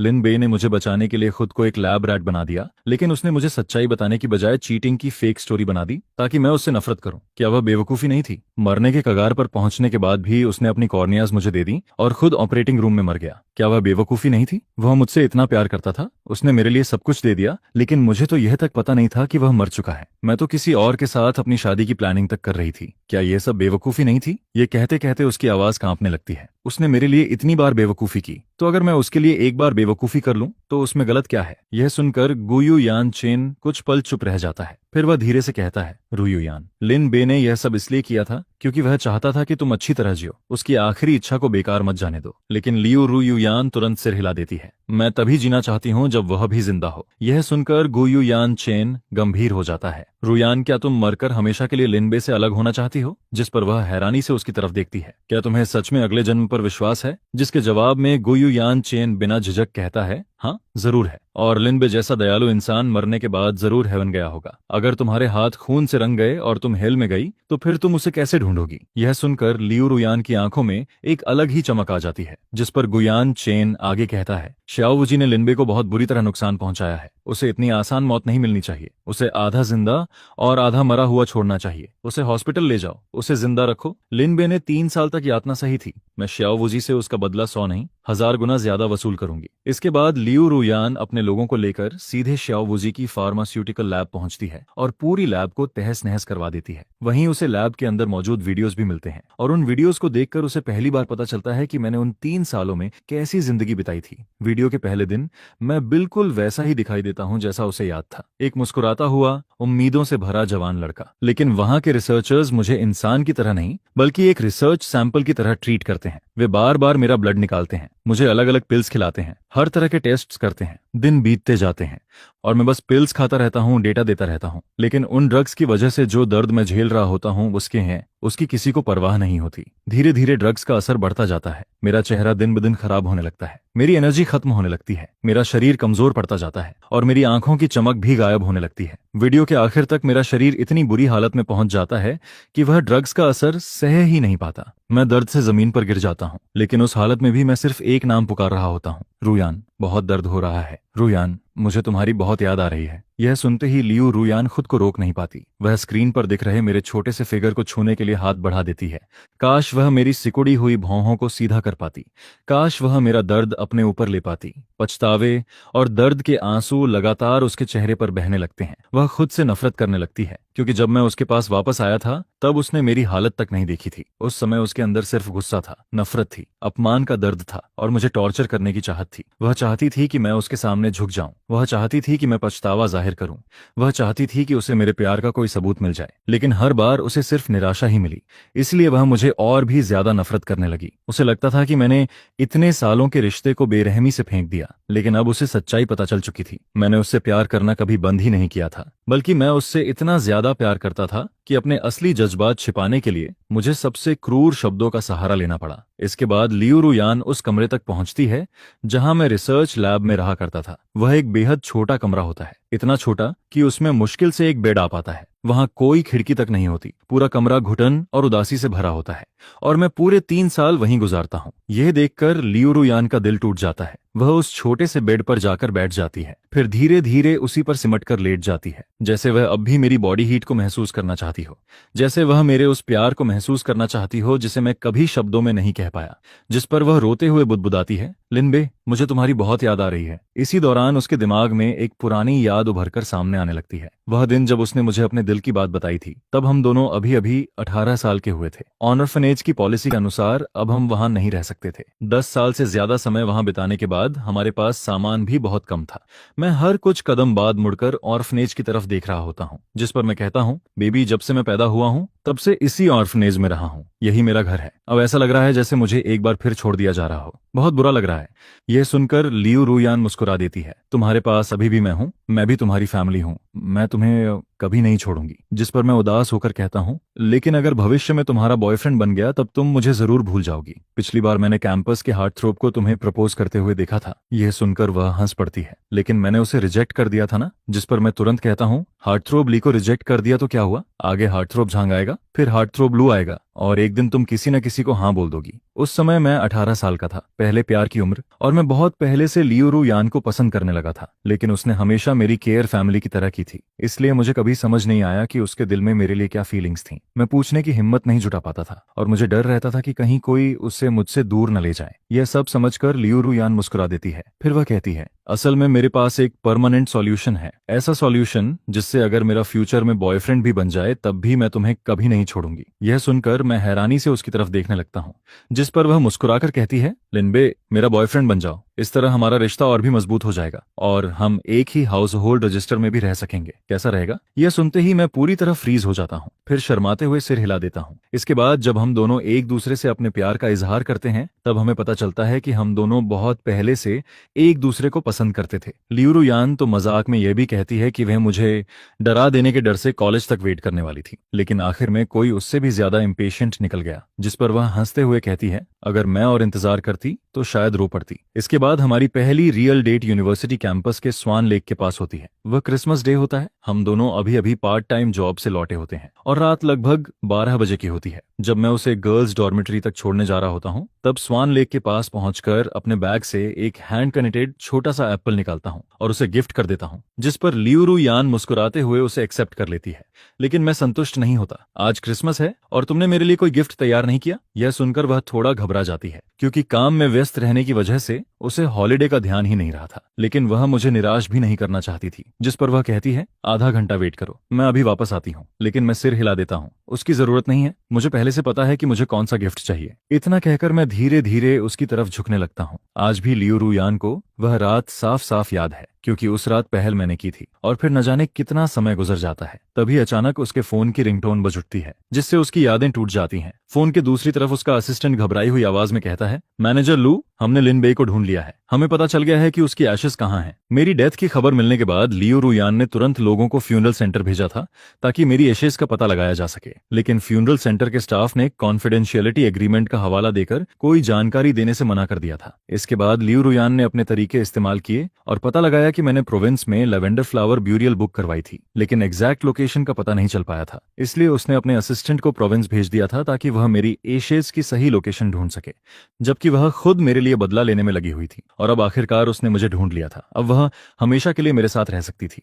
जिस पर वह आसमान की तरफ देखते हुए धीरे से कहती है, लिनबे, बस थोड़ा धीरे चलना, मेरा इंतजार करना। लेकिन तभी असिस्टेंट की अगली बात सुनकर वह जम जाती है, मैनेजर लू, मिस्टर लिन मरे नहीं है। आधे घंटे बाद जिंग सिटी से एक प्राइवेट जेट आसमान में उड़ान भरता है। उसका डेस्टिनेशन प्रोविंस होता है। दूसरी तरफ प्रोविंस में मैं धीरे धीरे बाहर निकलकर फूलों के बीच खड़ा होता हूँ, जिस पर केयर टेकर घबराकर कहता है, मिस्टर लिन, आप खुद बाहर आ गए, आपने मुझे बुलाया क्यों नहीं? अगर आप गिर जाते तो? जिसके जवाब में मैं हल्की मुस्कान देता हूँ। मैं बस बाहर आकर फूलों की खुशबू महसूस करना चाहता था। अब मैं इस जगह को काफी अच्छी तरह जानता हूँ। मेरे लिए गिरना इतना आसान नहीं है। असल में ऑपरेटिंग रूम में मुझे कार्डियक शॉक की वजह से डेड डिक्लेयर कर दिया गया था, लेकिन जब फ्यूनरल होम वाले मेरे बॉडी को क्रिमेशन के लिए ले जा रहे थे तभी मेरा दिल धीरे धीरे दोबारा धड़कने लगा। मैं मौत के मुंह से वापस लौट आया था, लेकिन इस चमत्कार से मुझे कोई खुशी नहीं मिली, क्योंकि मैं जानता था कि मौत अब भी मेरा आखिरी डेस्टिनेशन है और मेरे पास बचा हुआ समय बहुत कम है। जिस पर मैं अक्सर खुद से एक ही सवाल पूछता हूँ, जब आखिर में मरना ही है तो कुछ और दिन जिंदा रहने का मतलब क्या है? मैं फ्यूनरल होम के स्टाफ से कहता हूँ कि वे मुझे सीधे प्रोविंस ले चलें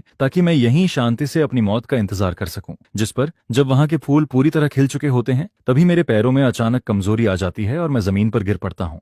यह देखकर ली शिंगू जल्दी से मुझे संभालता है और पास की एक बेंच पर बैठा देता है। मिस्टर लिन, आपकी हालत काफी कमजोर है, आपको बैठ जाना चाहिए। जिस पर मैं हल्की सी मुस्कान के साथ कहता हूँ, शिगु, इन दिनों मेरा ख्याल रखने के लिए धन्यवाद। मुझे ऐसा फील हो रहा है कि मेरे पास अब सिर्फ 1 या 2 दिन का ही समय बचा है। इस कार्ड में अभी भी कई 10,000 युआन पड़े हैं। इसे अपनी मेहनत के लिए मेरी तरफ से एक छोटा सा धन्यवाद समझ लेना। यह सुनते ही ली शिंगू जल्दी से हाथ हिलाकर मना करता है। फिर उसे याद आता है कि मैं देख नहीं सकता, जिस पर वह कार्ड वापस मेरे हाथ में रख देता है। आपकी देखभाल करना तो वैसे भी मेरा काम है, और सच कहूं तो मुझे लगता है कि हमारी काफी अच्छी बनती है। मैं यह सब खुशी से करता हूँ। जिसके जवाब में मैं कहता हूँ, मैं खुद भी एक ऑर्फन हूँ, और अगर मेरे जाने के बाद भी तुम ये पैसा नहीं लेना चाहते तो क्या तुम जिंग सिटी वापस जाकर ये रकम ऑर्फनेज को डोनेट कर दोगे? जिस पर ली शिंगू तुरंत जवाब देता है, मिस्टर लिन, आप बिल्कुल चिंता मत कीजिए, मैं आपकी इस काइंडनेस को जरूर उन बच्चों तक पहुंचाऊंगा। धन्यवाद शिंगू। कुछ देर बाद वह अचानक पूछता है, मिस्टर लिन, क्या आपको लगता है कि मरने के बाद लोग सच में हेवन जाते हैं? जिस पर मैं थोड़ा हैरान होकर पूछता हूँ, अचानक ये सवाल क्यों? वह हंसते हुए कहता है, बस मैं हाल ही में एक बहुत सैड आइडल ड्रामा देख रहा था। उसके आखिर में मेल लीड मर जाता है और फीमेल लीड से वादा करता है कि वह हेवन में उसका इंतजार करेगा। जब मैं छोटा था तब ऑर्फनेज की मदर्स हमसे कहती थीं कि जिन लोगों की सोल प्योर होती है और जिन्होंने कभी बुरा काम नहीं किया होता, वे मरने के बाद हेवन जाते हैं। आपके जैसे अच्छे इंसान तो जरूर हेवन जाएंगे। कहते हैं वहां ना कोई दुख होता है और ना ही कोई दर्द, सिर्फ हमेशा की खुशी होती है।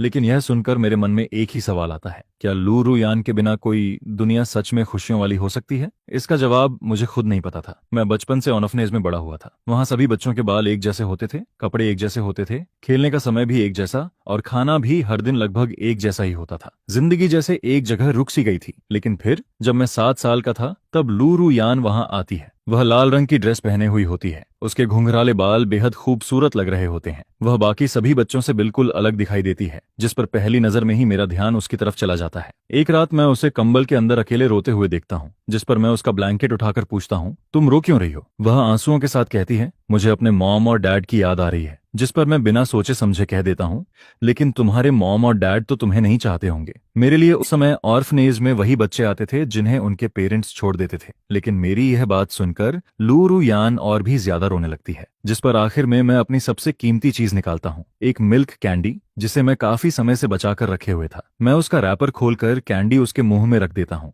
और तभी उसका रोना धीरे धीरे रुक जाता है।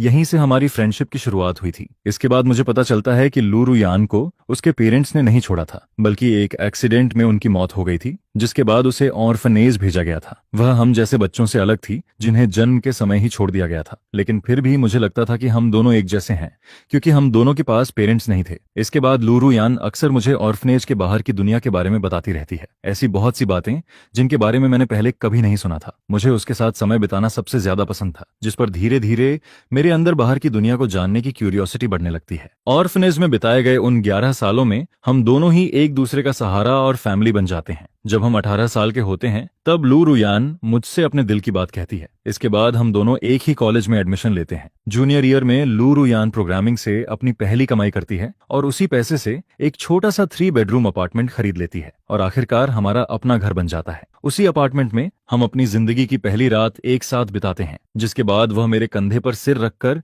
उस वेडिंग ड्रेस को देखती है जिसे मैंने खुद डिजाइन किया था। हम दोनों प्लान बनाते हैं कि ग्रेजुएशन के बाद शादी करेंगे, 2 बच्चे होंगे और 4 लोगों की एक खुशहाल फैमिली बनाएंगे। लेकिन फेट ने हमारे लिए कुछ और ही सोच रखा था। मिस्टर लिन, आप रो क्यों रहे हैं? ली शिंगू की आवाज मुझे यादों से बाहर निकालती है, जिस पर मैं धीरे से कहता हूँ, कुछ नहीं, हवा काफी तेज है, शायद आंख में कुछ चला गया है। लेकिन सच ये था कि उस समय वहां हवा का नामो निशान तक नहीं था। ली शिंगू मेरे झूठ को पहचान चुका होता है, लेकिन फिर भी वह उसे सामने नहीं लाता। वह जानता था कि मैं बाहर से जितना शांत दिखाई देता हूँ, अंदर से उतना नहीं हूँ। मौत का सामना करते समय आखिर कौन नहीं डरता, कौन बेचैन नहीं होता, खासतौर पर तब जब उसकी उम्र अभी इतनी कम हो। यह सोचकर ली शिंगू भी हेवन की नाइंसाफी पर अफसोस करने लगता है। मेरे जैसा इंसान जो हमेशा दूसरों के लिए अच्छा सोचता है, उसे इतनी छोटी जिंदगी क्यों मिली? कुछ देर बाद वह कहता है, मिस्टर लिन, क्या मैं आपको कुछ न्यूज पढ़कर सुनाऊं? यह हमारी रोज की रूटीन बन चुकी थी। क्योंकि मैं अंधा था, इसलिए ली शिंगू रोज मुझे कुछ मजेदार और अजीब न्यूज स्टोरीज सुनाता था। एक कपल ने लॉटरी में 5 मिलियन जीतने का सपना देखा, लेकिन पैसे मिलने से पहले ही वे इस बात पर लड़ पड़े कि रकम कौन कितना रखेगा, और आखिर में एक दूसरे को चोट पहुंचा दी। और ये वाला सुनिए, एक आदमी ने कई 10,000 कैश लूट लिया, लेकिन बाद में वही पैसा उसकी जेब से किसी और थीफ ने चुरा लिया। वह इतना गुस्सा हो गया कि खुद पुलिस को फोन कर दिया। स्टोरीज वाकई मजेदार थीं, लेकिन कई न्यूज सुनाने के बाद भी मैं सिर्फ हल्की सी मुस्कान देता हूँ, जिस पर ली शिंगू समझ जाता है कि आज मेरा मूड कुछ ज्यादा ही खराब है। मिस्टर लिन, क्या हुआ? क्या कहीं तबीयत खराब लग रही है? जिसके जवाब में मैं कहता हूँ, नहीं, बस कल रात ठीक से नींद नहीं आई। लेकिन असलियत कुछ और थी।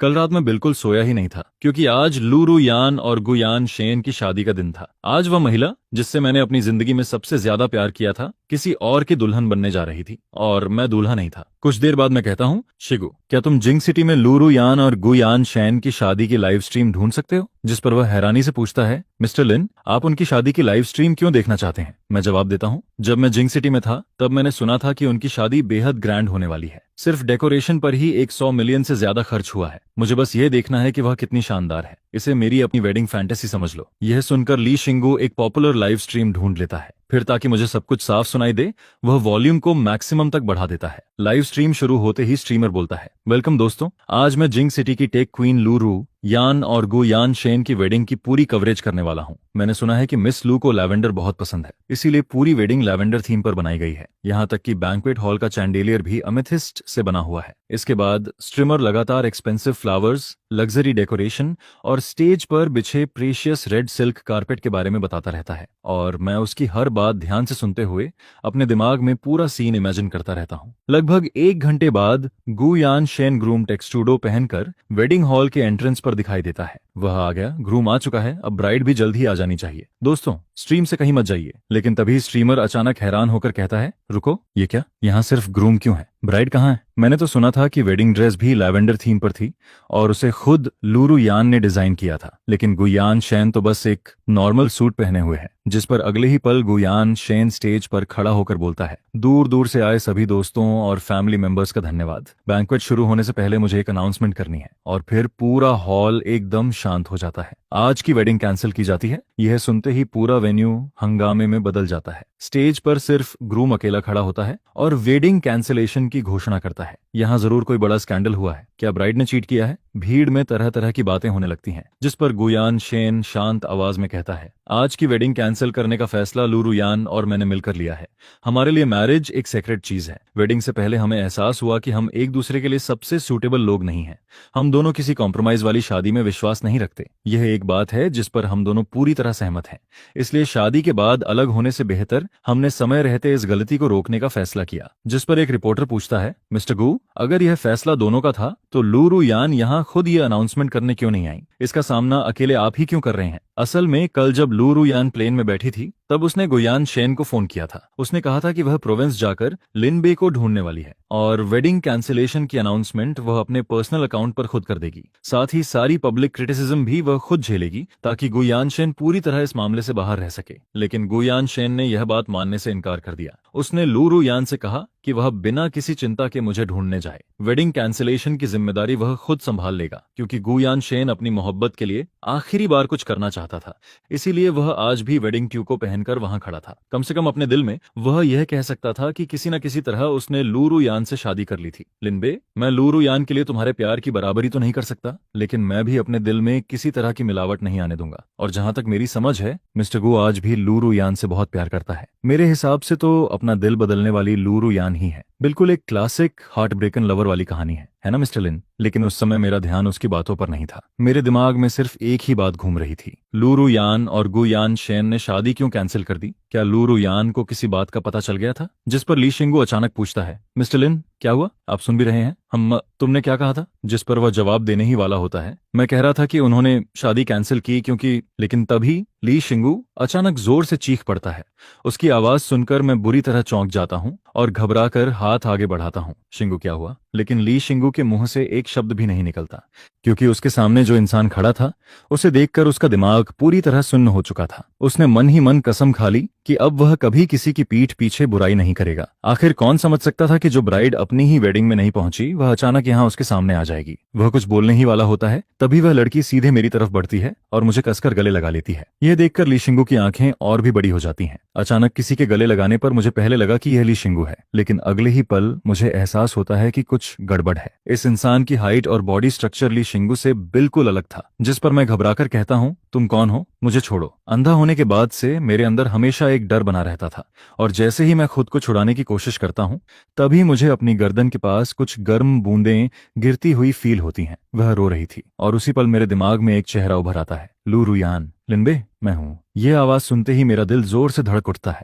मेरे मन में सिर्फ एक ही ख्याल आता है, उसे सब पता चल गया। नहीं नहीं, मैं उसे ये सब नहीं जानने दे सकता। जिस पर लू रुयान रोते हुए कहती है, लिनबे, आखिर कब तक मुझे अपने से दूर धकेलते रहोगे? मैं तुरंत कहता हूँ, तुम्हें यहाँ नहीं होना चाहिए। तुम्हें अभी जिंग सिटी में मिस्टर गू के साथ अपनी वेडिंग में होना चाहिए। तुम यहाँ क्यों आई हो? जिसके जवाब में लू रुयान मुझे और कसकर पकड़ लेती है। लिनबे, मैं तुमसे प्यार करती हूँ। मेरा प्यार एक भी दिन कम नहीं हुआ। प्लीज अब मुझे अपने से दूर मत करो। यह सुनकर मेरा दिल जैसे टूटने लगता है, क्योंकि मैं भी उससे प्यार करता था, बहुत ज्यादा प्यार करता था, लेकिन मैं मरने वाला था। लू रुयान, मैं भी तुमसे प्यार करता हूँ। मैं तुमसे प्यार करता हूँ। मैं तुमसे प्यार करता हूँ, लेकिन मैं जल्द ही मरने वाला हूँ। मैं ज्यादा समय तक तुम्हारे साथ नहीं रह सकता। मैं नहीं चाहता कि तुम मेरी मौत अपनी आंखों से देखो और फिर पूरी जिंदगी गिल्ट और मेरी याद में बिताओ। लेकिन लू रुयान तुरंत कहती है, मैं तुम्हें मरने नहीं दूंगी। यह कहते ही वह मुझे खड़ा करती है और बाहर ले जाती है। असल में यहाँ आने से पहले ही वह दुनिया के सबसे ऑथोरिटेटिव मेडिकल एक्सपर्ट्स से कांटेक्ट कर चुकी थी। वह किसी भी कीमत पर मुझे मौत के मुंह से वापस खींच लाना चाहती थी, लेकिन जांच के बाद डॉक्टर्स का जवाब साफ था। मिस्टर लिन के कई ऑर्गन्स बुरी तरह डैमेज हो चुके हैं। लंबे समय तक अननोन ड्रग्स लेने की वजह से उनके शरीर में पैथोलॉजिकल चेंजेस हो चुके हैं। वह आज तक जिंदा हैं, यह अपने आप में एक मिरेकल है। यह सुनकर लू रुयान तुरंत गुस्से में आ जाती है। क्या तुम लोग खुद को सबसे एडवांस्ड मेडिकल टीम नहीं कहते? अगर उसे बचाया जा सकता है तो पैसे की कोई लिमिट नहीं है। लेकिन डॉक्टर बेबसी से सिर हिलाता है। मिस लू, हम सच में कुछ नहीं कर सकते। उनका शरीर अपनी आखिरी सीमा तक पहुंच चुका है। वह किसी भी पल। लेकिन डॉक्टर की बात पूरी होने से पहले ही लू रुयान चीख पड़ती है, झूठ, तुम लोग इनकम्पिटेंट हो, और ऊपर से उसे बद्दुआ भी दे रहे हो। जिस पर मैं धीरे से उसका नाम पुकारता हूँ, रुयन। तुरंत उसकी आवाज आती है, लिनबे, मैं यहीं हूँ बेबी, मुझे वापस ले चलो। मैं अपने शरीर की हालत सबसे अच्छे से जानता हूँ। डॉक्टर्स को और मुश्किल में मत डालो। लेकिन लू रुयन मेरी बात मानने को तैयार नहीं होती। उसकी बात मत सुनो, तुम बिल्कुल ठीक हो बेबी, हम दूसरे हॉस्पिटल चलते हैं। लेकिन मैं सिर्फ एक बात कहता हूँ, मरने से पहले तुम्हें आखिरी बार देख पाना ही मेरे लिए काफी है। फिर भी लू रुयान हार नहीं मानती। वह मुझे एक हॉस्पिटल से दूसरे हॉस्पिटल लेकर जाती है, लेकिन हर जगह जवाब एक जैसा ही मिलता है। मेरे शरीर की सारी लिमिट्स खत्म हो चुकी थीं। मैं किसी भी समय मर सकता था। आखिरकार मेरी जिद के आगे लू रुयान मान जाती है और मुझे वापस लैवेंडर फील्ड के बाहर बने उस छोटे केबिन में ले आती है। पूरे रास्ते वह बहुत असुरक्षित महसूस कर रही होती है। वह मेरा हाथ कसकर पकड़े रहती है। उसे डर था कि अगर उसने एक पल के लिए भी नजर हटाई तो शायद मैं हमेशा के लिए चला जाऊंगा। जिस पर मैं धीरे से कहता हूँ, बेबी डरो मत। यह सुनते ही उसकी आंखें भर आती हैं। लिनबे, तुम इतने बेवकूफ क्यों हो? मैं खुद मरना पसंद करती, लेकिन तुम्हें अपने लिए सैक्रिफाइस करते हुए कभी नहीं देखना चाहती। जिस पर मैं मुस्कुराते हुए पूछता हूँ, अगर 3 साल पहले हमारी सिचुएशन उल्टी होती तो तुम क्या करती? यह सवाल सुनकर लू रुयान कुछ देर चुप हो जाती है और फिर उसके मन में सिर्फ एक जवाब आता है, अगर 3 साल पहले जगह बदल जाती तो वह भी बिल्कुल वही करती जो मैंने किया था, क्योंकि हम दोनों एक दूसरे से अपनी जान से भी ज्यादा प्यार करते थे। बेबी, मेरे मरने के बाद भी तुम्हें अच्छी तरह जीना होगा। मैं तुम्हें 3 साल तक मुझे याद करने की परमिशन देता हूँ, लेकिन 3 साल बाद तुम्हें मिस्टर गू से शादी करनी होगी और अपनी फैमिली बनानी होगी। यह सुनते ही लू रुयान का चेहरा दर्द से भर जाता है। लिनबे, क्या तुम्हें पता है तुम्हारी यह बात कितनी क्रूअल है? तुम चाहते हो कि मैं तुम्हारी मौत देखूं और फिर किसी दूसरे आदमी से शादी करके बच्चे पैदा करूं। मैं धीरे से कहता हूं, बेबी, यह मेरी आखिरी विश है। तुम्हें मुझसे वादा करना होगा। लेकिन लू रुयान सिर हिला देती है। मैं तुम्हारी हर बात मान सकती हूँ, लेकिन यह नहीं। हमने हमेशा साथ रहने का वादा किया था। तुमने मेरे लिए इतना कुछ सहा है, तो अब मैं तुम्हें दोबारा अकेला कैसे छोड़ सकती हूँ? लिनबे, चाहे हेवन हो या हेल, मैं तुम्हारे साथ जरूर आऊंगी। यह सुनकर मैं बेबस होकर हंस देता हूँ। तुम इतनी बेवकूफ क्यों हो? जिस पर वह तुरंत जवाब देती है, मुझे कोई और बेवकूफ कहे तो ठीक है, लेकिन तुम नहीं, क्योंकि तुम मुझसे 1000 नहीं 10,000 गुना ज्यादा बेवकूफ हो। मैं आखिरी कोशिश करता हूँ। बेबी, अगर तुम्हें पता है कि मैंने यह सब तुम्हारे लिए किया तो मेरी मेहनत बेकार मत जाने दो। मेरी उम्मीदों के साथ जीना, मेरी आंखों की जगह दुनिया को देखना। लेकिन मैं चाहे जितना समझाता, लू रुयान अपने फैसले से नहीं हिलती। जब हम केबिन वापस पहुंचते हैं तब लू रुयान मेरा हाथ पकड़कर मुझे कार से उतारना चाहती है, लेकिन मैं गुस्से में उसका हाथ नहीं पकड़ता। फिर भी वह नाराज नहीं होती, बल्कि उसे मेरा यह गुस्सा देखकर लगता है कि मैं पहले वाला लिनबे बनता जा रहा हूँ। वह चुपचाप मेरे पीछे पीछे चलती है और मेरा ध्यान रखती रहती है। कमरे में पहुंचकर मैं सीधे बिस्तर पर बैठ जाता हूँ और खुद को गोल करके लेट जाता हूँ। क्योंकि ली शिंगो ने सिर्फ यही एक कमरा बुक किया था, कोई होटल नहीं लिया गया था। इसके बाद लू रू यान पानी लेकर आती है ताकि मुझे साफ कर सके, लेकिन मैं कोऑपरेट नहीं करता और गुस्से में पानी का बेसिन तक पलट देता हूँ। फिर भी लू रू यान कुछ नहीं कहती। वह चुपचाप कमरा साफ करती है, नया पानी लाती है और मेरे हाथ साफ करने लगती है। लेकिन तभी उसकी नजर मेरी हथेली पर बने छोटे छोटे स्कार्स पर पड़ती है और उसी पल उसे वे सारी बातें याद आ जाती हैं जिनसे उसने मुझे चोट पहुंचाई थी। जिस पर वह धीरे से मेरे सामने घुटनों के बल बैठ जाती है, अपना सिर झुकाती है और मेरी हथेली को हल्के से किस करती है। यह एक अपॉलॉजी भी थी और एक कन्फेशन भी। बेबी, तुम कब से इतनी जल्दी रोने लगी? जिस पर वह हल्की मुस्कान के साथ कहती है, मैं कभी तुम्हारी तरह स्ट्रांग नहीं थी। क्या तुम भूल गए? जब हम पहली बार मिले थे तब भी मैं रो रही थी। फिर वह मेरी हथेली को अपने गाल से लगाकर कहती है, बेबी, फेट ने पहले ही हमारे साथ बहुत नाइंसाफी की है। मैंने बड़ी मुश्किल से एक बार उसे हराकर तुम्हें वापस पाया है। प्लीज मुझे हारने मत देना। उसकी बात सुनकर पहली बार मुझे भी फेट से नफरत होने लगती है, क्योंकि हमारी जिंदगी हमेशा दर्द और मुश्किलों से भरी रही थी। उस रात लू रू यान मेरी हर बात मानती है, सिर्फ इसलिए क्योंकि वह चाहती थी कि मैं खुद को विजेता महसूस कर सकूं। 3 साल बाद हम दोनों फिर एक दूसरे को बाहों में लेकर सोते हैं। मैं बहुत गहरी नींद में सो जाता हूँ, लेकिन लू रू यान पूरी रात ठीक से नहीं सो पाती। वह बार बार उठकर चेक करती रहती है कि मैं अभी भी उसके पास हूं या नहीं। अगली सुबह जब मेरी आंख खुलती है तब मुझे अपने माथे पर एक किस फील होती है, जिस पर मेरे होंठों पर अपने आप मुस्कान आ जाती है। यही तो वह जिंदगी थी जिसका मैंने हमेशा सपना देखा था, अपने प्यार के बगल में जागना। उस पल मुझे लगता है कि अगर दुनिया कल खत्म भी हो जाए तब भी मैं बिना डर के उसका सामना कर सकता हूँ। तभी लू रू यान धीरे से मेरे कान में फुसफुसाती है, लिनबे, चलो शादी कर लेते हैं। तुम अभी भी मुझे एक वेडिंग के कर्जदार हो। मैं कुछ कहने की कोशिश करता हूँ, लेकिन मैं, जिस पर वह तुरंत मेरी बात काट देती है, कोई लेकिन नहीं, तुम्हें सिर्फ आई डू कहना है, बाकी सब मैं संभाल लूंगी। मैं कुछ सेकंड चुप रहता हूँ, फिर मुस्कुराकर कहता हूँ, आई डू। मेरे पास अब ज्यादा समय नहीं बचा था और मैं अपनी जिंदगी का एक भी सेकंड और बर्बाद नहीं करना चाहता था। इसके बाद सुबह उठकर लू रू यान खुद मेरे लिए ब्रेकफास्ट बनाती है।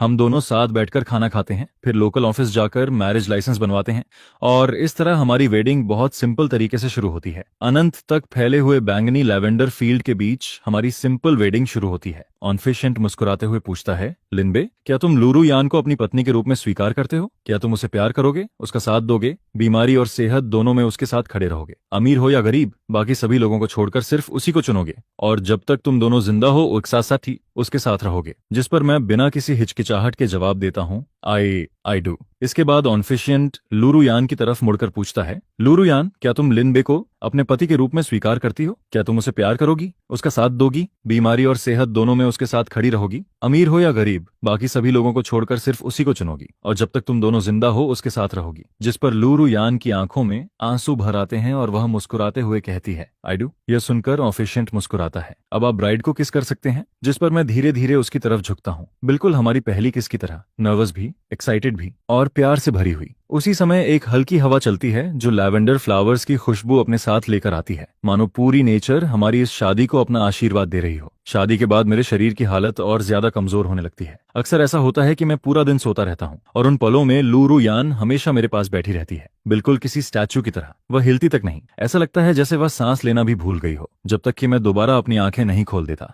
और जब भी मैं जागता हूँ, मेरी सबसे पसंदीदा चीज लू रू यान के साथ लैवेंडर फील्ड में जाना होती है। मैं उसके कंधे पर सिर रखकर बैठता हूँ, फूलों की खुशबू महसूस करता हूँ और अपने आसपास की जिंदगी को फील करता हूँ। एक दिन मैं धीरे से कहता हूँ, बेबी, मुझे बहुत नींद आ रही है। जिस पर लू रू यान तुरंत मेरा हाथ पकड़ लेती है, अगर नींद आ रही है तो सो जाओ, मैं हमेशा तुम्हारे साथ रहूंगी। तभी मुझे एहसास होता है, लोग सच कहते हैं, इंसान को अपनी मौत आने से पहले उसका आभास हो जाता है। मुझे पता चल चुका था, इस बार अगर मैंने आंखें बंद कर लीं तो शायद उन्हें दोबारा कभी नहीं खोल पाऊंगा। जिस पर मैं धीरे से अपना हाथ उठाता हूँ और लू रू यान के चेहरे को प्यार से सहलाने लगता हूँ। मैं उसकी तस्वीर को अपनी यादों में हमेशा के लिए बसाना चाहता था। फिर मैं मुस्कुराकर कहता हूँ, बेबी, मैंने सुना है कि अच्छे लोग मरने के बाद हेवन जाते हैं, एक ऐसी जगह जहाँ कोई दुख नहीं होता, कोई दर्द नहीं होता, सिर्फ हमेशा की खुशी होती है। क्या तुम्हें लगता है कि मैं हेवन जा पाऊंगा? यह सुनते ही लू रू यान की आंखों से आंसू बहने लगते हैं, लेकिन फिर भी वह मुस्कुराकर कहती है, हाँ लिनबे, तुम हेवन जाओगे और वहां बहुत खुश रहोगे बेबी। जिस पर मैं हल्का सा मुस्कुराता हूँ, इस बार मैं पहले हेवन जाऊंगा और वहां तुम्हारा इंतजार करूंगा। तुम 6 महीने बाद मुझे ढूंढने आ जाना। ये सुनकर लू रू यान का दिल टूटने लगता है, लेकिन फिर भी वह सिर हिलाकर कहती है, ठीक है लिनबे, मैं जरूर तुम्हें ढूंढने आऊंगी। उसका जवाब सुनकर मैं संतुष्ट होकर मुस्कुरा देता हूँ। अब मेरे और मेरे प्यार के बीच हेवन में भी एक वादा था, मैं वहां भी उससे हमेशा प्यार करूंगा और हमेशा उसका इंतजार करूंगा। इसके बाद धीरे धीरे मेरी उंगलियां उसके गाल से फिसल जाती हैं और इस बार मैं दोबारा नहीं जागता। लूरू यान मेरा चेहरा पकड़कर रोने लगती है। उसकी आवाज कांप रही होती है। लिनबे, मुझे माफ कर देना, मैं तुमसे किया हुआ वादा नहीं निभा सकती। फिर वह मेरे सीने से लगकर धीरे से कहती है, लिनबे, मैं अभी तुम्हारे पास आ रही हूँ। तुमने एक बार मुझसे झूठ बोला था, तो अब मैं भी तुमसे एक बार झूठ बोल रही हूँ। अब हम बराबर हो गए। उसी समय एक तेज हवा का झोंका लैवेंडर फील्ड के बीच से गुजरता है और अगले ही पल लुरू यान का शरीर मेरे शरीर के ऊपर गिर जाता है। उसके चेहरे पर भी वही सुकून भरी मुस्कान होती है जो मेरे चेहरे पर थी, क्योंकि अब आखिरकार हम दोनों हमेशा के लिए साथ थे। इसके बाद असिस्टेंट शू और ली शिंगू वहां पहुंचते हैं, लेकिन तब तक बहुत देर हो चुकी होती है। हम दोनों के शरीर ठंडे पड़ चुके थे, जिस पर वे हमारी आखिरी इच्छा पूरी करते हैं। हम दोनों के बॉडीज को क्रिमेट किया जाता है और फिर हमारी इच्छा के अनुसार हम दोनों की एशेज को एक साथ उसी लैवेंडर फील्ड में बिखेर दिया जाता है। कुछ देर बाद ली शिंगू आसमान की तरफ देखते हुए पूछता है, असिस्टेंट शू, क्या आपको लगता है कि मिस्टर लिन और मैनेजर लू अगले जन्म में भी साथ होंगे? जिस पर असिस्टेंट शू बिना किसी झिझक के जवाब देता है, नज़ हाँ, क्योंकि मौत भी उन्हें अलग नहीं कर पाई। तो अगला जन्म क्या चीज है? और इसी के साथ लिन बे और लू रू यान की कहानी हमेशा के लिए खत्म नहीं होती, बल्कि हमेशा के लिए एक हो जाती है।